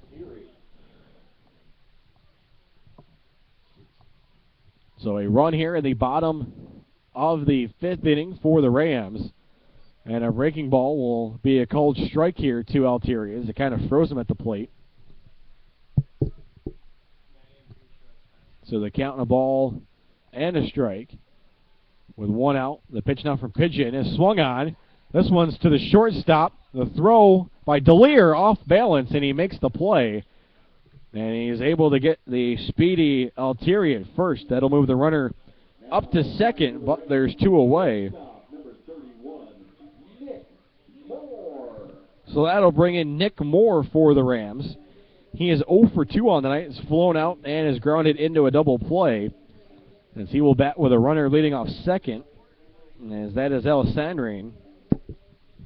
Then a 5-2 ball game. Elmira leading the Rams by 3 runs. Here in the bottom of the 5th inning from the Duff in Watertown, New York. Pigeon taking his time on the mound here to get set for the batter, Moore. Pigeon looks second. Now delivers home. That one's high. Fisher popped up quick. Faked the throw to second. Nobody was covering for Elmira. So 2 runs now on 1 hit for the Watertown Rams. For Elmira, they've got 5 runs on 7 hits. And the 1-0 pitch is a fastball called for a strike. 80 miles an hour on the pitch there from Pigeon. Pigeon working out of Ithaca College. The teammate there with Austin Hill and catcher Colin McGee. As he goes ahead in the count here, 1 ball and 2 strikes.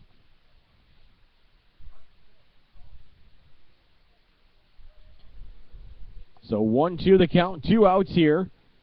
And the bottom of the 5th inning, the pitch from Pigeon is going to be in the dirt. It gets by Fisher. He doesn't know where it is, and going to third is going to be Alessandrine. So the count now even 2 balls and 2 strikes and a runner on third. Third wild pitch or pass ball already this inning for the Pioneers.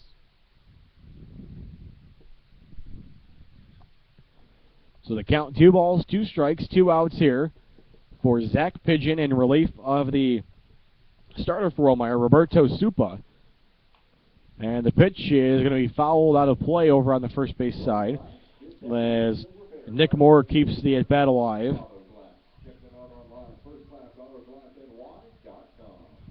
Now Sandrian leads off of third. Pigeon out of the stretch, delivers home. That one swung on. A chopper to the first baseman. And Santisteban flips over to Pigeon, who just gets his foot on the corner of the bag. And that will end the inning. So the Rams strand a runner on third. And Elmira will take a 5-2 lead into the top of the 6th inning. As we're through 5 at the Duff, Elmira leads Watertown 5-2.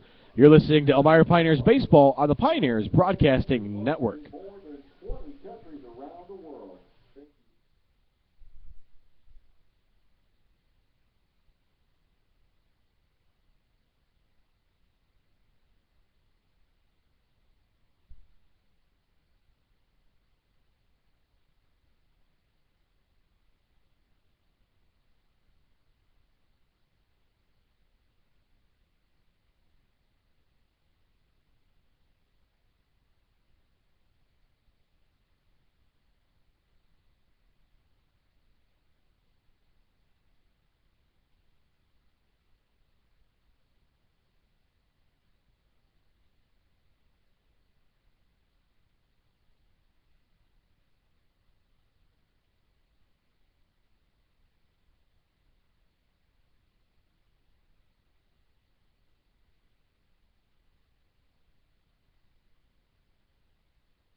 And welcome back, ladies and gentlemen, here to the Duff as we get set to kick off the top of the 6th inning. Elmira at the plate, but a new pitcher for the Watertown Rams. As the new pitcher is going to be number 39, Brett Hartnett, as the night will be over for Mitch Seawald. As he goes 5 innings, throws 104 pitches, 25 at-bats, 6 strikeouts, 2 walks, yields up 7 hits and 5 runs. And also gives up 3 walks in the game. And it's actually going to be Willie Martin, the pitcher for the Rams. Sorry about that there. As it will not be Brett Hartnett. The count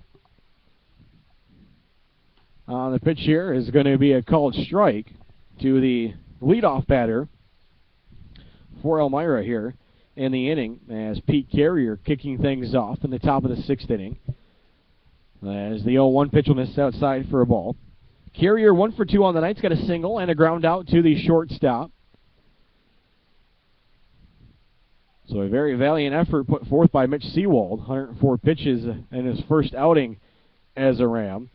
And a good eye there by Carrier as the count goes to 2 balls and a strike. So now both teams have went to their bullpen after Elmira went to Zach Pidgeon in relief of Roberto Supa. And the 2-1 is going to be taken at the plate for ball 3. Some of the Rams players not happy with that call by the home plate umpire. So Carrier finds himself potentially in the driver's seat here. Should see a good pitch on the 3-1 count. No outs as he kicks off the top of the 6th inning. And that one's outside for ball 4. So it's a leadoff walk for Carrier, as it'll put a runner on for Elmira. And that will bring up the number 9 batter, Taylor Hilson. Hilson still looking for his first hit of the night. He's grounded back to the pitcher and grounded to the first baseman. Hilson hasn't gotten ahead of the plate, but he's made a nice defensive play on the night. Had a nice stab at third base back in the 3rd inning to get a double play for Elmira. Now he boops the ball here into right field. Charging in the right fielder, DeOrio, he can't get it. Now throw to second, and the ball's going to bounce away from the shortstop Moore. So everybody's safe on the play. As Carrier gets into second, he had to hold up just in case the ball was caught by DeOrio. So that should go down as a single for the batter, Hilson, and should be his first hit of the 2014 campaign for Elmira. So that'll bring up the leadoff hitter, Chris Kaluznian, for Elmira. Kaluznian's got a 2 for 2 night going. He's been on base all 3 times, reached on an error back in the 2nd inning. Has also got an RBI on the night, as he's got 2 singles. His first pitch to him was a called strike. So Elmira now with runners on 1st and 2nd here, nobody out. In the top of the 6th inning, they lead Watertown by a score of 5-2. Got 3 runs in the 2nd and 2 runs in the 4th. The pitch from Willie Martin, as he's actually going to step off. Time called at the plate here by Kaluzdian. So for Elmira, their 8th hit of the game and their 7th single, as they definitely brought the Wheaties to the game here tonight. Just 1 double on the night, thanks to T.J. Dixon, and it was his 3rd RBI of the night. The count is 0-1 to Kaluzdian. Check of second by Martin. Now delivers home. The runners are going, and the pitch was in the dirt. No real chance for Scholl. Both runners will move up. And now Elmira with runners on 2nd and 3rd, and nobody out. A good lead run there by Pete Carrier. 4 stolen bases on the night for the Pioneers, as they've been active on the base paths here early on in this first game of the 2014 campaign. Elmira looking to try and pick up that first W of the year. Now a pitch goes way past the catcher. Scholl coming home is going to be Carrier. He scores easily. Then moving up to 3rd is going to be Hilson, and that's going to give Elmira a 6-2 lead. As the count is now 2-1. That throw from Willie Martin was nowhere as close to the plate. And now we'll get a conference on the mound here, as head coach Paul Terry coming out to talk to his team. So it's Carrier that scores, and Hilson goes to third behind the play on the wild pitch. And now the meeting over on the mound. And still at the plate, Chris Kaluznian for Elmira. 2-1 is the count, nobody out.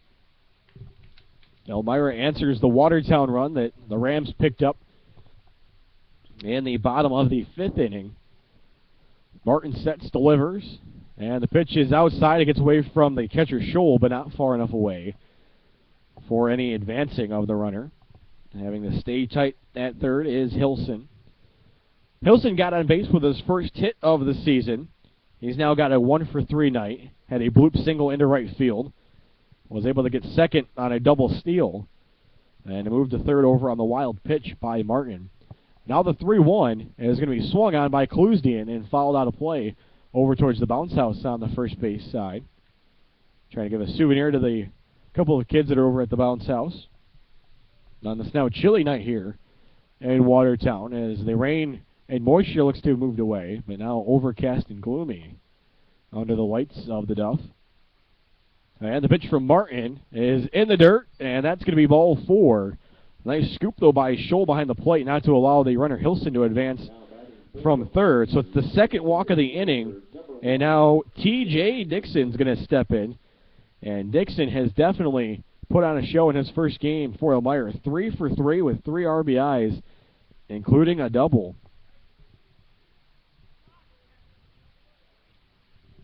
And as the left-handed batting Dixon steps in to face Willie Martin. And Martin almost had Kaluznian picked off at first, but he sent him scattering back for first. As that was a pretty good fake by the listed infielder, Willie Martin. 6'4", 220, a right-hander, goes to Mount Olive out of Tampa, Florida. And now he throws over. Kaluznian back in time. A little less deceptive on that throw over. Dixon still awaiting his first pitch at the plate. Pioneers have runners on the corners and another throw over, and that one almost got by the first baseman, Lopez. And that for sure would have given Elmira another run. They lead this one 6-2 here in the top of the 6th inning. And the pitch home from Martin is inside. And did that one get Dixon? And I believe they're going to say it did. Home plate umpire is awarding Dixon first base. But he'll come out here to talk with the umpire in the field as they have a little conference. So as it stands, Elmira has the bases loaded, and they indeed will after a check by the home plate umpire. So Elmira has a chance here to open up the barn doors as they've got the bases loaded, nobody out, and they've got a 6-2 lead with Christian Santisteban stepping up to the plate. Got his first hit of the night as the last at bat, and also drove in a run as he scored T.J. Dixon. So Santisteban 1 for 2 on the night. Struck out, also walked and reached first, and then the single. First pitch to him is swung on down the left field line. That one's a fair ball. 2 runners are going to be in. Dixon flying around the base path. He's going around third. Here he comes from home, and he's going to score. And it is a bases-clearing double for Christian Santisteban. And actually heading back to first is going to be Santisteban. They say the ball was out of play. And it looks like they are going to actually send back one of the Pioneers runners. So it looks like going back to third is going to be Dixon. So it is a 2-run hit for Christian Santisteban, and it looks like they are going to give him the double. So Christian Santisteban has a 2-hit night, as he now has a double and give him 3 RBIs on the night. So now the pitch from Willie Martin is going to be a called strike. So Elmira with runners on second and third. They now have an 8-2 lead. 3 runs home here in this inning. And no outs for the Pioneers in the top of the 6th inning. Pitch here is by the catcher. Dixon coming home, and he's going to score. And advancing up on the play behind him is Santisteban, and now it's a 9-2 ball game. As Elmira has now put a 4 spot on the board here in the top of the 6th inning. And at the plate for Elmira is Derek DeLear. DeLear looking to try and join in on the hit parade here, as he is still hitless on the night, 0 for 3. A ground out, a fly out, and a strikeout. And the home plate umpire is going to call a strike here. So the count, 0 balls and 2 strikes. Actually, 1 ball and 2 strikes the count. Still nobody out here for Elmira in the inning. Willie Martin pitching for the Rams. He delivers home. And they're going to say that DeLear went at the plate, so that's going to be a strikeout, as DeLear couldn't hold up on the pitch that was low in the zone, and that's going to be the first out. And that will bring Taylor Skirpon to the plate with 1 away, and a runner on third for Elmira, as that's Christian Santisteban. Santisteban brought in 2 Elmira runners with an RBI double, 2 RBI double. And now it will be Skirpon, who's 0 for 3 on the night. First pitch is low, so the count will be 1-0. As Skirpon has grounded out twice and struck out looking.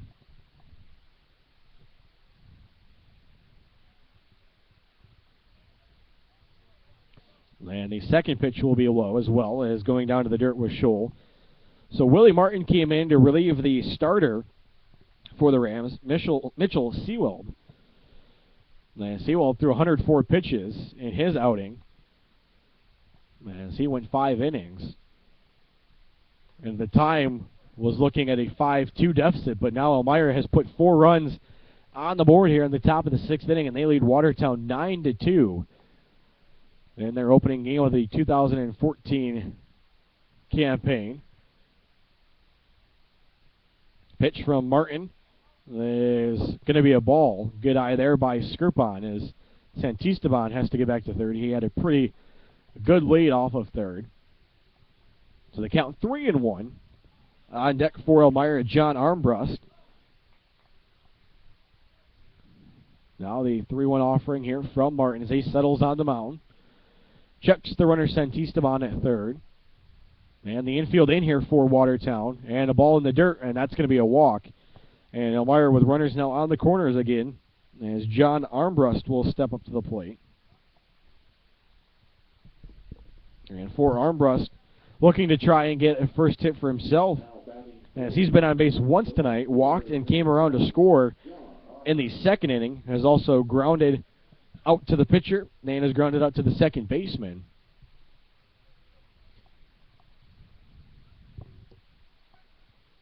And throw to first and back safely is Skirpon.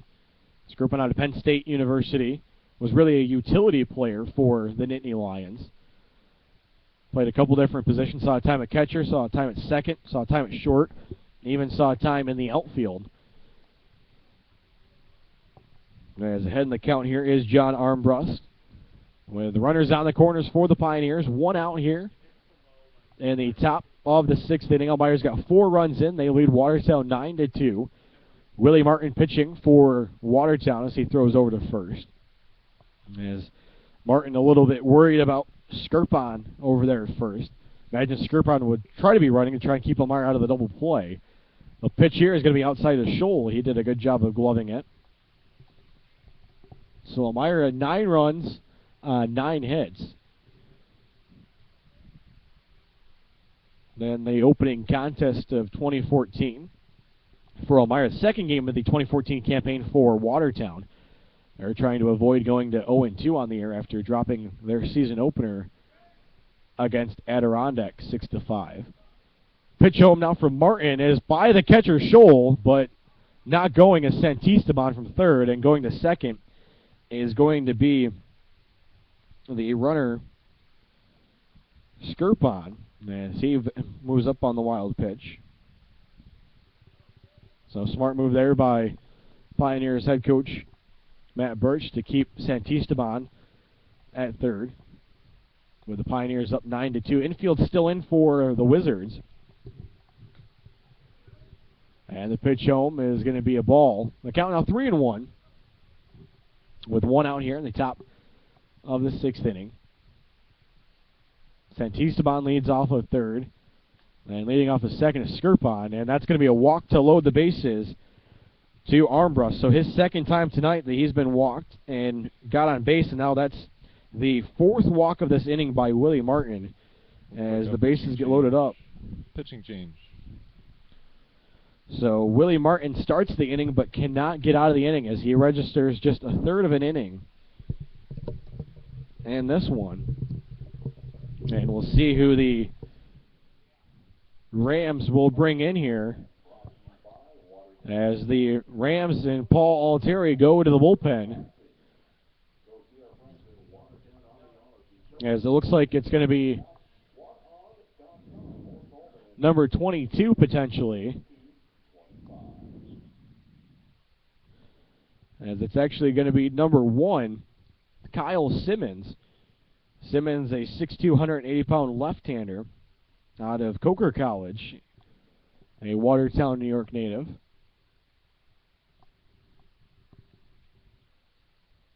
Once they check that, as Simmons, a right-hander, bats left-handed out of Watertown, New York. So he will come in here with the bases-loaded situation and just 1 out, as Elmira has taken a 9-2 lead here. And they top of the 6th inning. 2nd pitcher of the inning for the Rams. Fans, remember, C-Tran is convenient. You can visit their website at ChemonTransit.com for more information on their 14 routes in and around Chemung County. Visit C-Tran, the smart way to go. As Elmira moving ever closer to their 2014 home opener tomorrow night against the the Amsterdam Mohawks at Dunfield, as there will be a huge post-game fireworks display after the first meeting of 2014 between the Pioneers and the Mohawks as they renew their rivalry from reaching the PGCBL championship a year ago, as the Amsterdam Mohawks were able to win the series 2-1 in the best-of-3 game series. Amsterdam has actually won the PGCBL championship 2 out of the last 3 years. That's the 4th year of the PGCBL, as Newark was able to defeat Amsterdam in the inaugural PGCBL championship. So in the 3 years of the league, Amsterdam has gone to the championship series each of the 3 seasons, winning it twice and falling once to Newark. So the new pitcher will be Kyle Simmons, and he has bases loaded to greet him, as he is the 3rd pitcher of the night for Watertown. So that'll bring in Drew Fisher to bat with the bases loaded and 1 out. Fisher 0 for 3 on the night, 2 strikeouts and a ground out. He grounded back to the catcher in part of a 3-pitch inning in the 5th inning for the starter Mitch Seawald. Now the first pitch is a called strike from Simmons.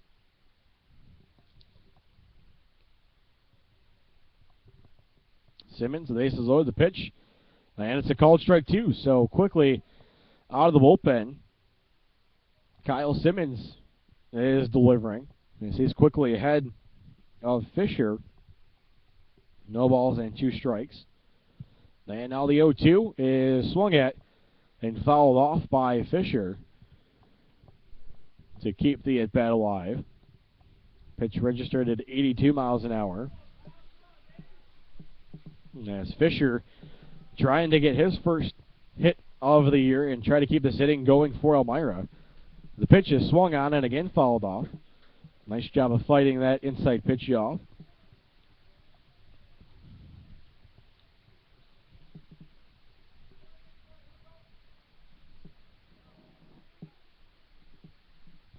So the 0-2 offering from Simmons is swung on and through. That's going to be a base hit. 1 run comes in. They're waving another runner around. Here comes Skirpon. He's going to score. And it's going to be a 2 RBI single for the catcher, Drew Fisher, as he gets his first hit of the year for Elmira. And he gets 2 RBIs, and it's now an 11-2 ball game here in the top of the 6th inning. As it's now 6 runs home for Elmira. The designated hitter, number 6, Peter Courier. So that's going to bring in the designated hitter, Peter Carrier, as the Pioneers have batted around. So runners on first and second with 1 out here in the inning. As on the play coming around to score, it was Skirpon and Armbrust.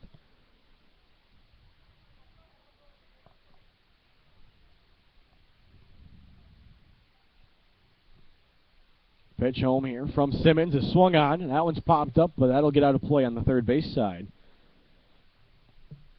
There's 81 on the pitch there from Simmons. Taking a look at the roster here for the Rams, a couple of players playing for their hometown team in the Watertown Rams. There's 4 players on the roster here from local Watertown, New York. About a 4-hour bus ride from the southern tier of New York and Elmira. As the meeting between the Pioneers and the Rams will be one that will see each other a good number of times during the season, playing in the Western Division, along with the Newark Pilots. And the pitch here from Simmons is swung on. That one's fouled back. So the count, no balls and 2 strikes. Keeping the bat alive here as Pete Carrier. He started off the 6th inning with a walk, and then eventually stole second and was able to come around to score on a wild pitch. At the time was the first run of the inning for Elmira. And now the 0-2 is a fastball that gets blown by Carrier. He had no real shot at that one. So believe it or not, that's the second strikeout of the inning. And that's going to be the second out. So that'll bring up the number 9 batter, Taylor Hilson. As he's already got a hit in the inning. As he had a single. And eventually came around to score a run for the Pioneers. And a pitch here is going to be a called strike at the plate. So Elmira with runners on first and second. And 2 away. They get their lead. Simmons looks home. Checks the runner at second. The pitch is going to be high for a ball.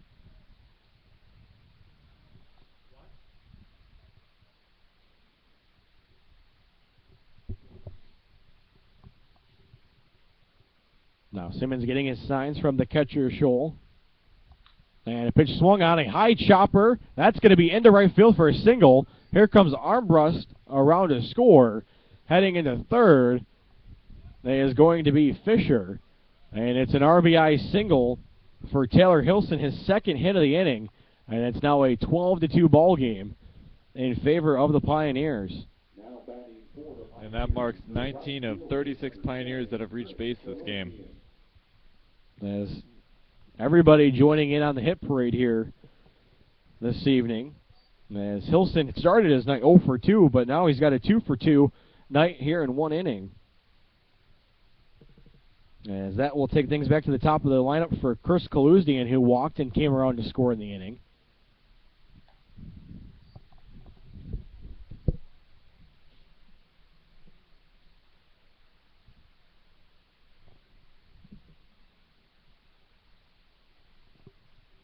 Count 1-0 to the batter, Kaluzdian. And the pitch is going to be a called strike. As Elmira has got a 7-run inning here in the top of the 6th. They count 1-1 to the batter, Kaluzdian. And the pitch from Simmons is going to be fouled back out of play by Kaluzdian. Elmira with runners on the corners here. As the catcher, Drew Fisher, at third for Elmira. And the third baseman, Taylor Hilson, at first. 1-2 the count. 2 outs in the inning. Simmons trying to get out of it for Watertown. The pitch is swung on, a broken bat chopper. They're going to be caught by the shortstop Moore as the bat actually hit the runner at third for Elmira. And the catcher, Drew Fisher, but he looks to be okay. So that will end the inning as Elmira bats around, and they played 7 runs in the inning. And they take a 12-2 lead as we head to the bottom of the 6th inning. We'll take a break. You're listening to Pioneers Baseball on the Elmira Pioneers Broadcasting Network.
C-Tran is convenient. Visit their website at chemungtransit.com for information on their 14 routes in and around Chemung County. C-Tran, the smart way to go.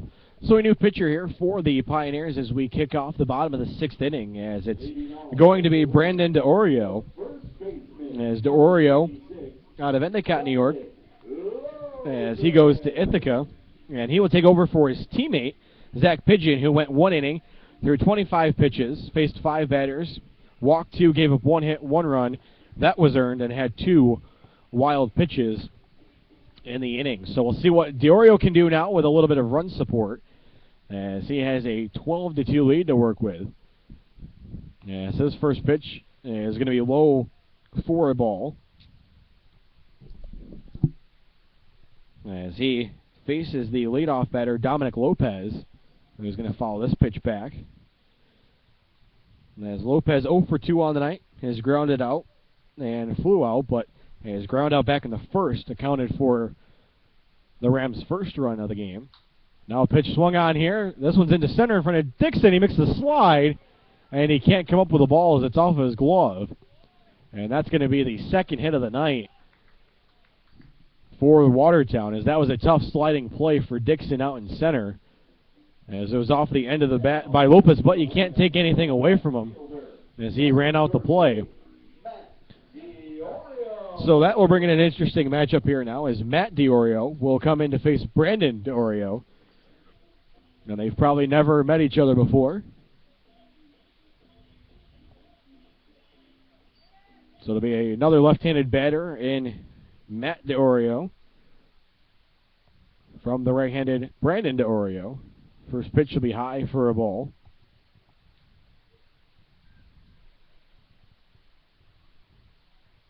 So Dominic Lopez picks up Watertown's second hit of the game. And now a 2-0 count here to Matt DeOrio, with Shane Dressler on deck for the Rams.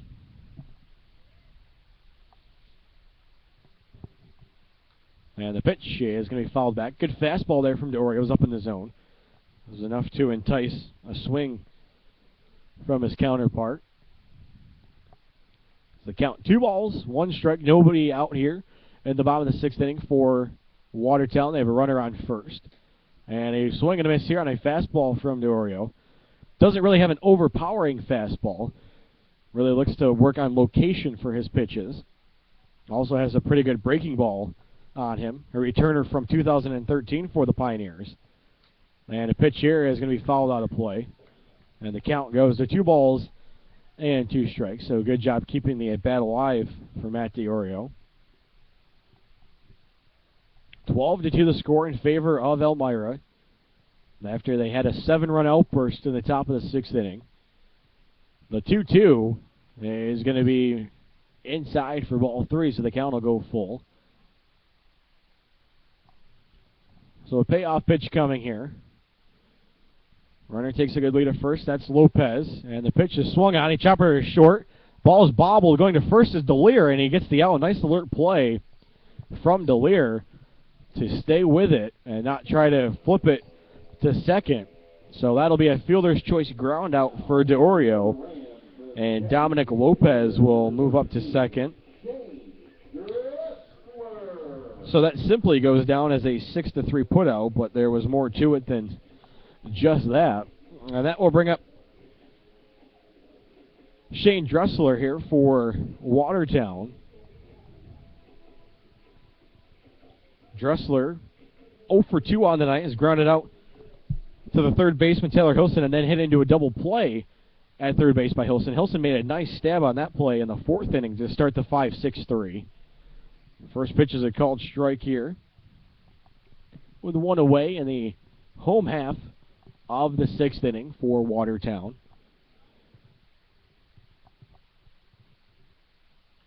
And the pitch is going to miss here for a ball.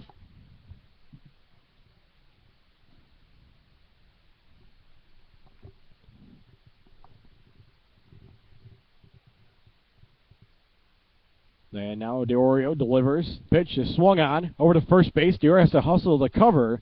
And the toss from Santisteban's in time. And the second out is recorded as Lopez again moves up behind the plate. Now he stands at third as that goes down on a 3-1. So that'll bring Ben Wiley to the plate. Wiley now hitting with 2 outs here in the inning. As Wiley 0 for 2 on the night. A ground out and a pop-up. Both to the left side of the infield, over towards the way of Derek DeLear.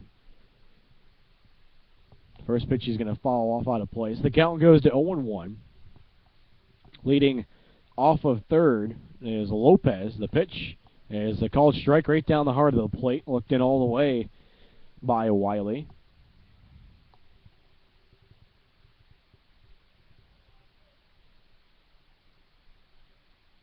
Pitch from DiOrio is swung at and just got a piece of it was Wiley. He stays in the at-bat. DiOrio trying to get out of the inning here after coming in off relief of his teammate from Ithaca, Zach Pigeon. And the pitch is swung on, and that was going to be foul over off the first base side. Giving a chase was the first baseman Santisteban, but he wasn't able to get to it.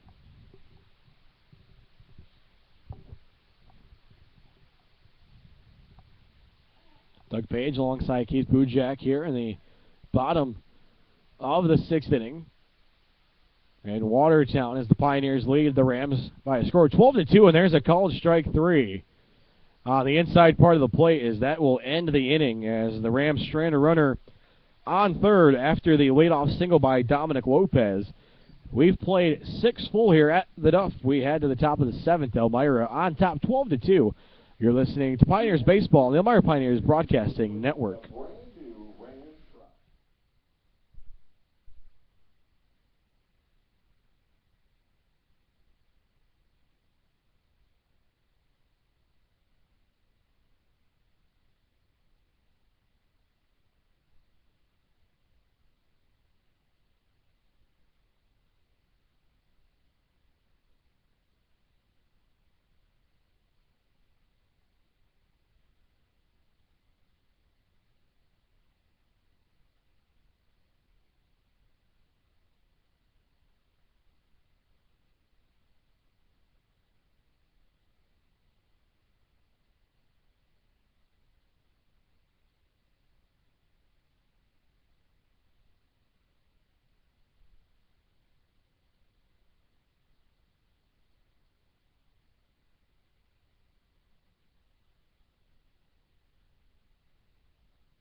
And welcome back, ladies and gentlemen, as we get set to kick off the top of the 7th inning here at the Duff, as the Pioneers have a 12-2 lead. As a substitution here for the Rams, as a new shortstop into the game, as it's going to be Charles LeBlanc, as a pitch going to be popped up and fouled out of play here, as TJ Dixon will lead off the inning for Elmira. Dixon came around to score in that 6th inning for Elmira after he was hit by a pitch. He scored on a wild pitch. As he faces Kyle Simmons. Pitch here is swung at, and that's going to be popped out of play. Bat stays alive. So the shortstop, LeBlanc, who wears number 25, will take over for Moore.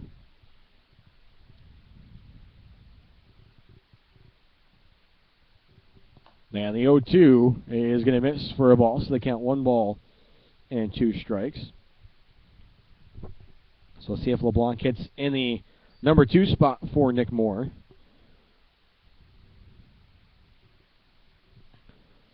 And now the 1-2 to Dixon is swung at, and again Dixon just trying to stay alive at the at-bat.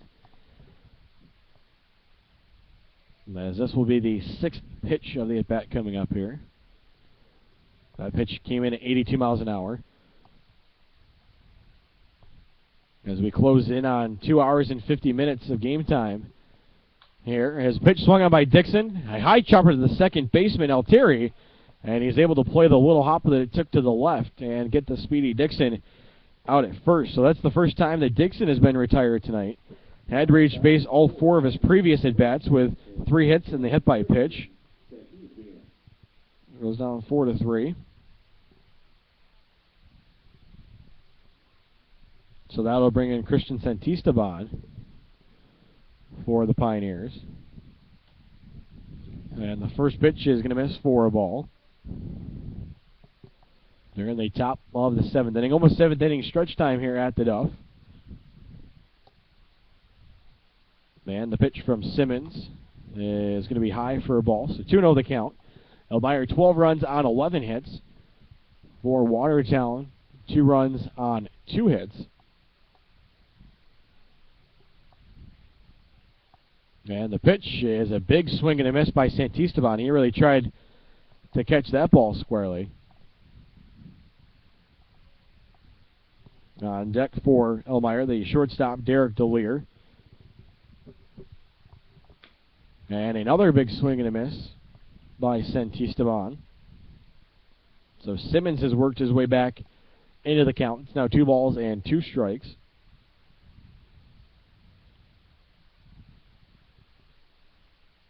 And a pitch on 2-2 is going to miss just outside for a ball.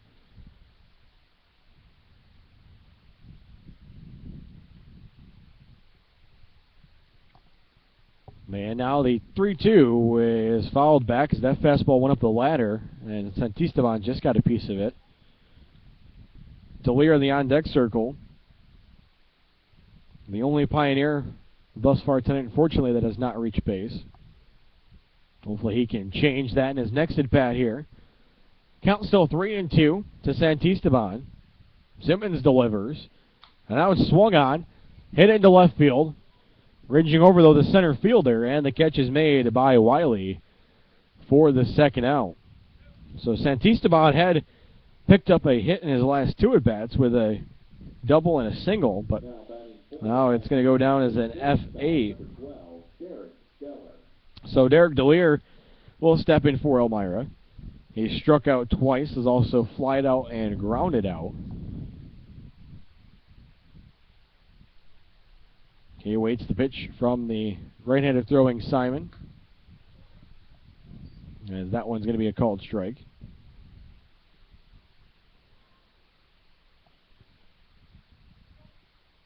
And now the quick pitch after the 0-1. There's another called strike, so a good pace here for Kyle Simmons as he tries to work a 1-2-3 inning here for Watertown after Elmira batted around in the last inning in the 6th. And now the 0-2 to DeLear is going to be taken high for a ball. Simmons was looking for third strike there. DeLear trying to avoid the hat trick. As the pitch here swung on, popped up, first baseman chasing it. As the catcher went for it as well, but Scholl couldn't come up with it. As DeLear keeps the at-bat alive. 1 ball and 2 strikes is the count. DeLear, if he can extend the inning, Taylor Skirpon in the on-deck circle. Skirpon reached on a walk his last time up. And this pitch is going to be high. 4 balls. So the count 2 balls and 2 strikes.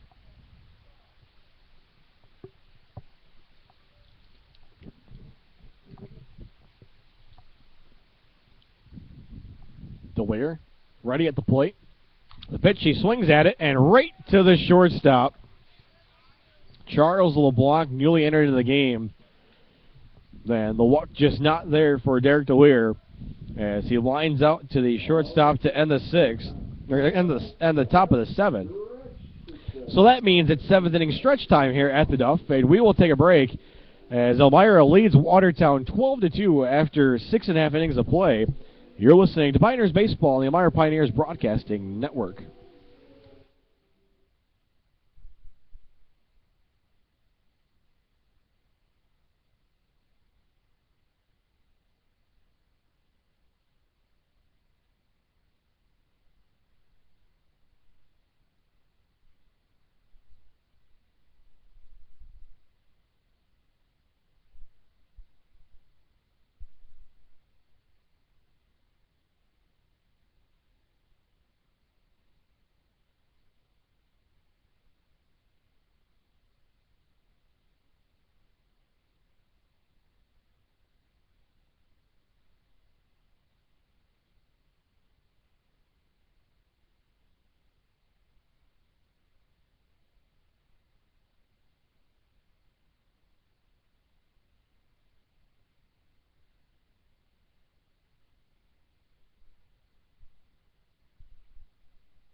The Elmira Pioneers would like to thank Multimedia Service in South Corning for being your Pioneers official printer. When you come to the ballpark, take a look around at all the signage.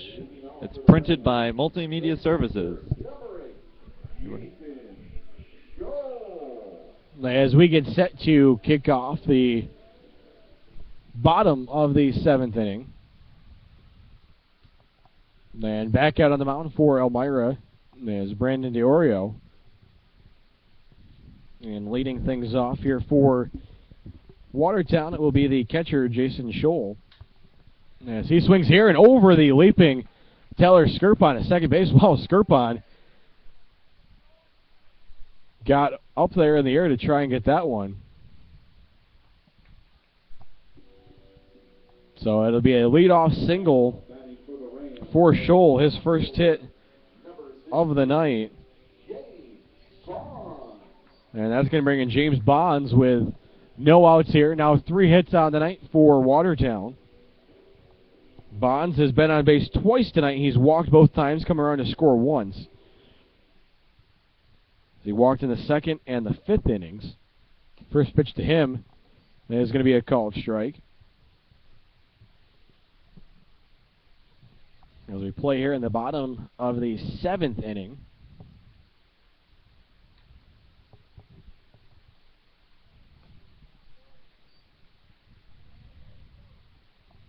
And the count now evens at 1-1.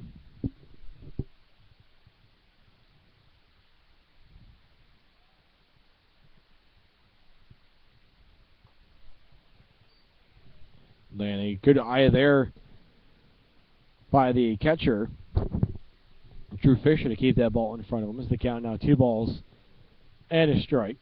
No outs here in the bottom of the 7th. The pitch now was foul down the third baseline. As making good contact there was Bonds.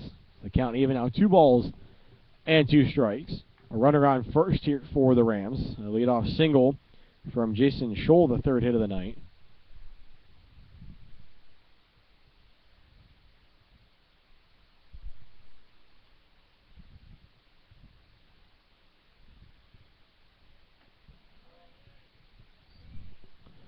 And now the count will go full 3 balls and 2 strikes.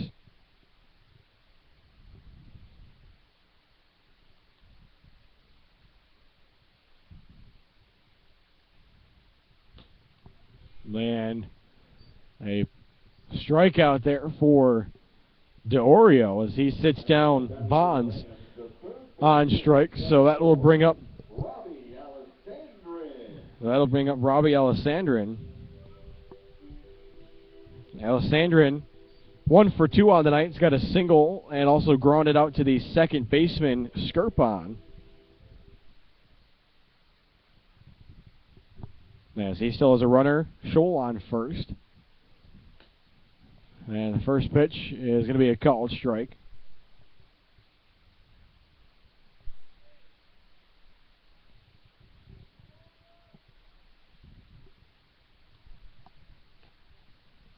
And now a ball here from DeOrio. So umpire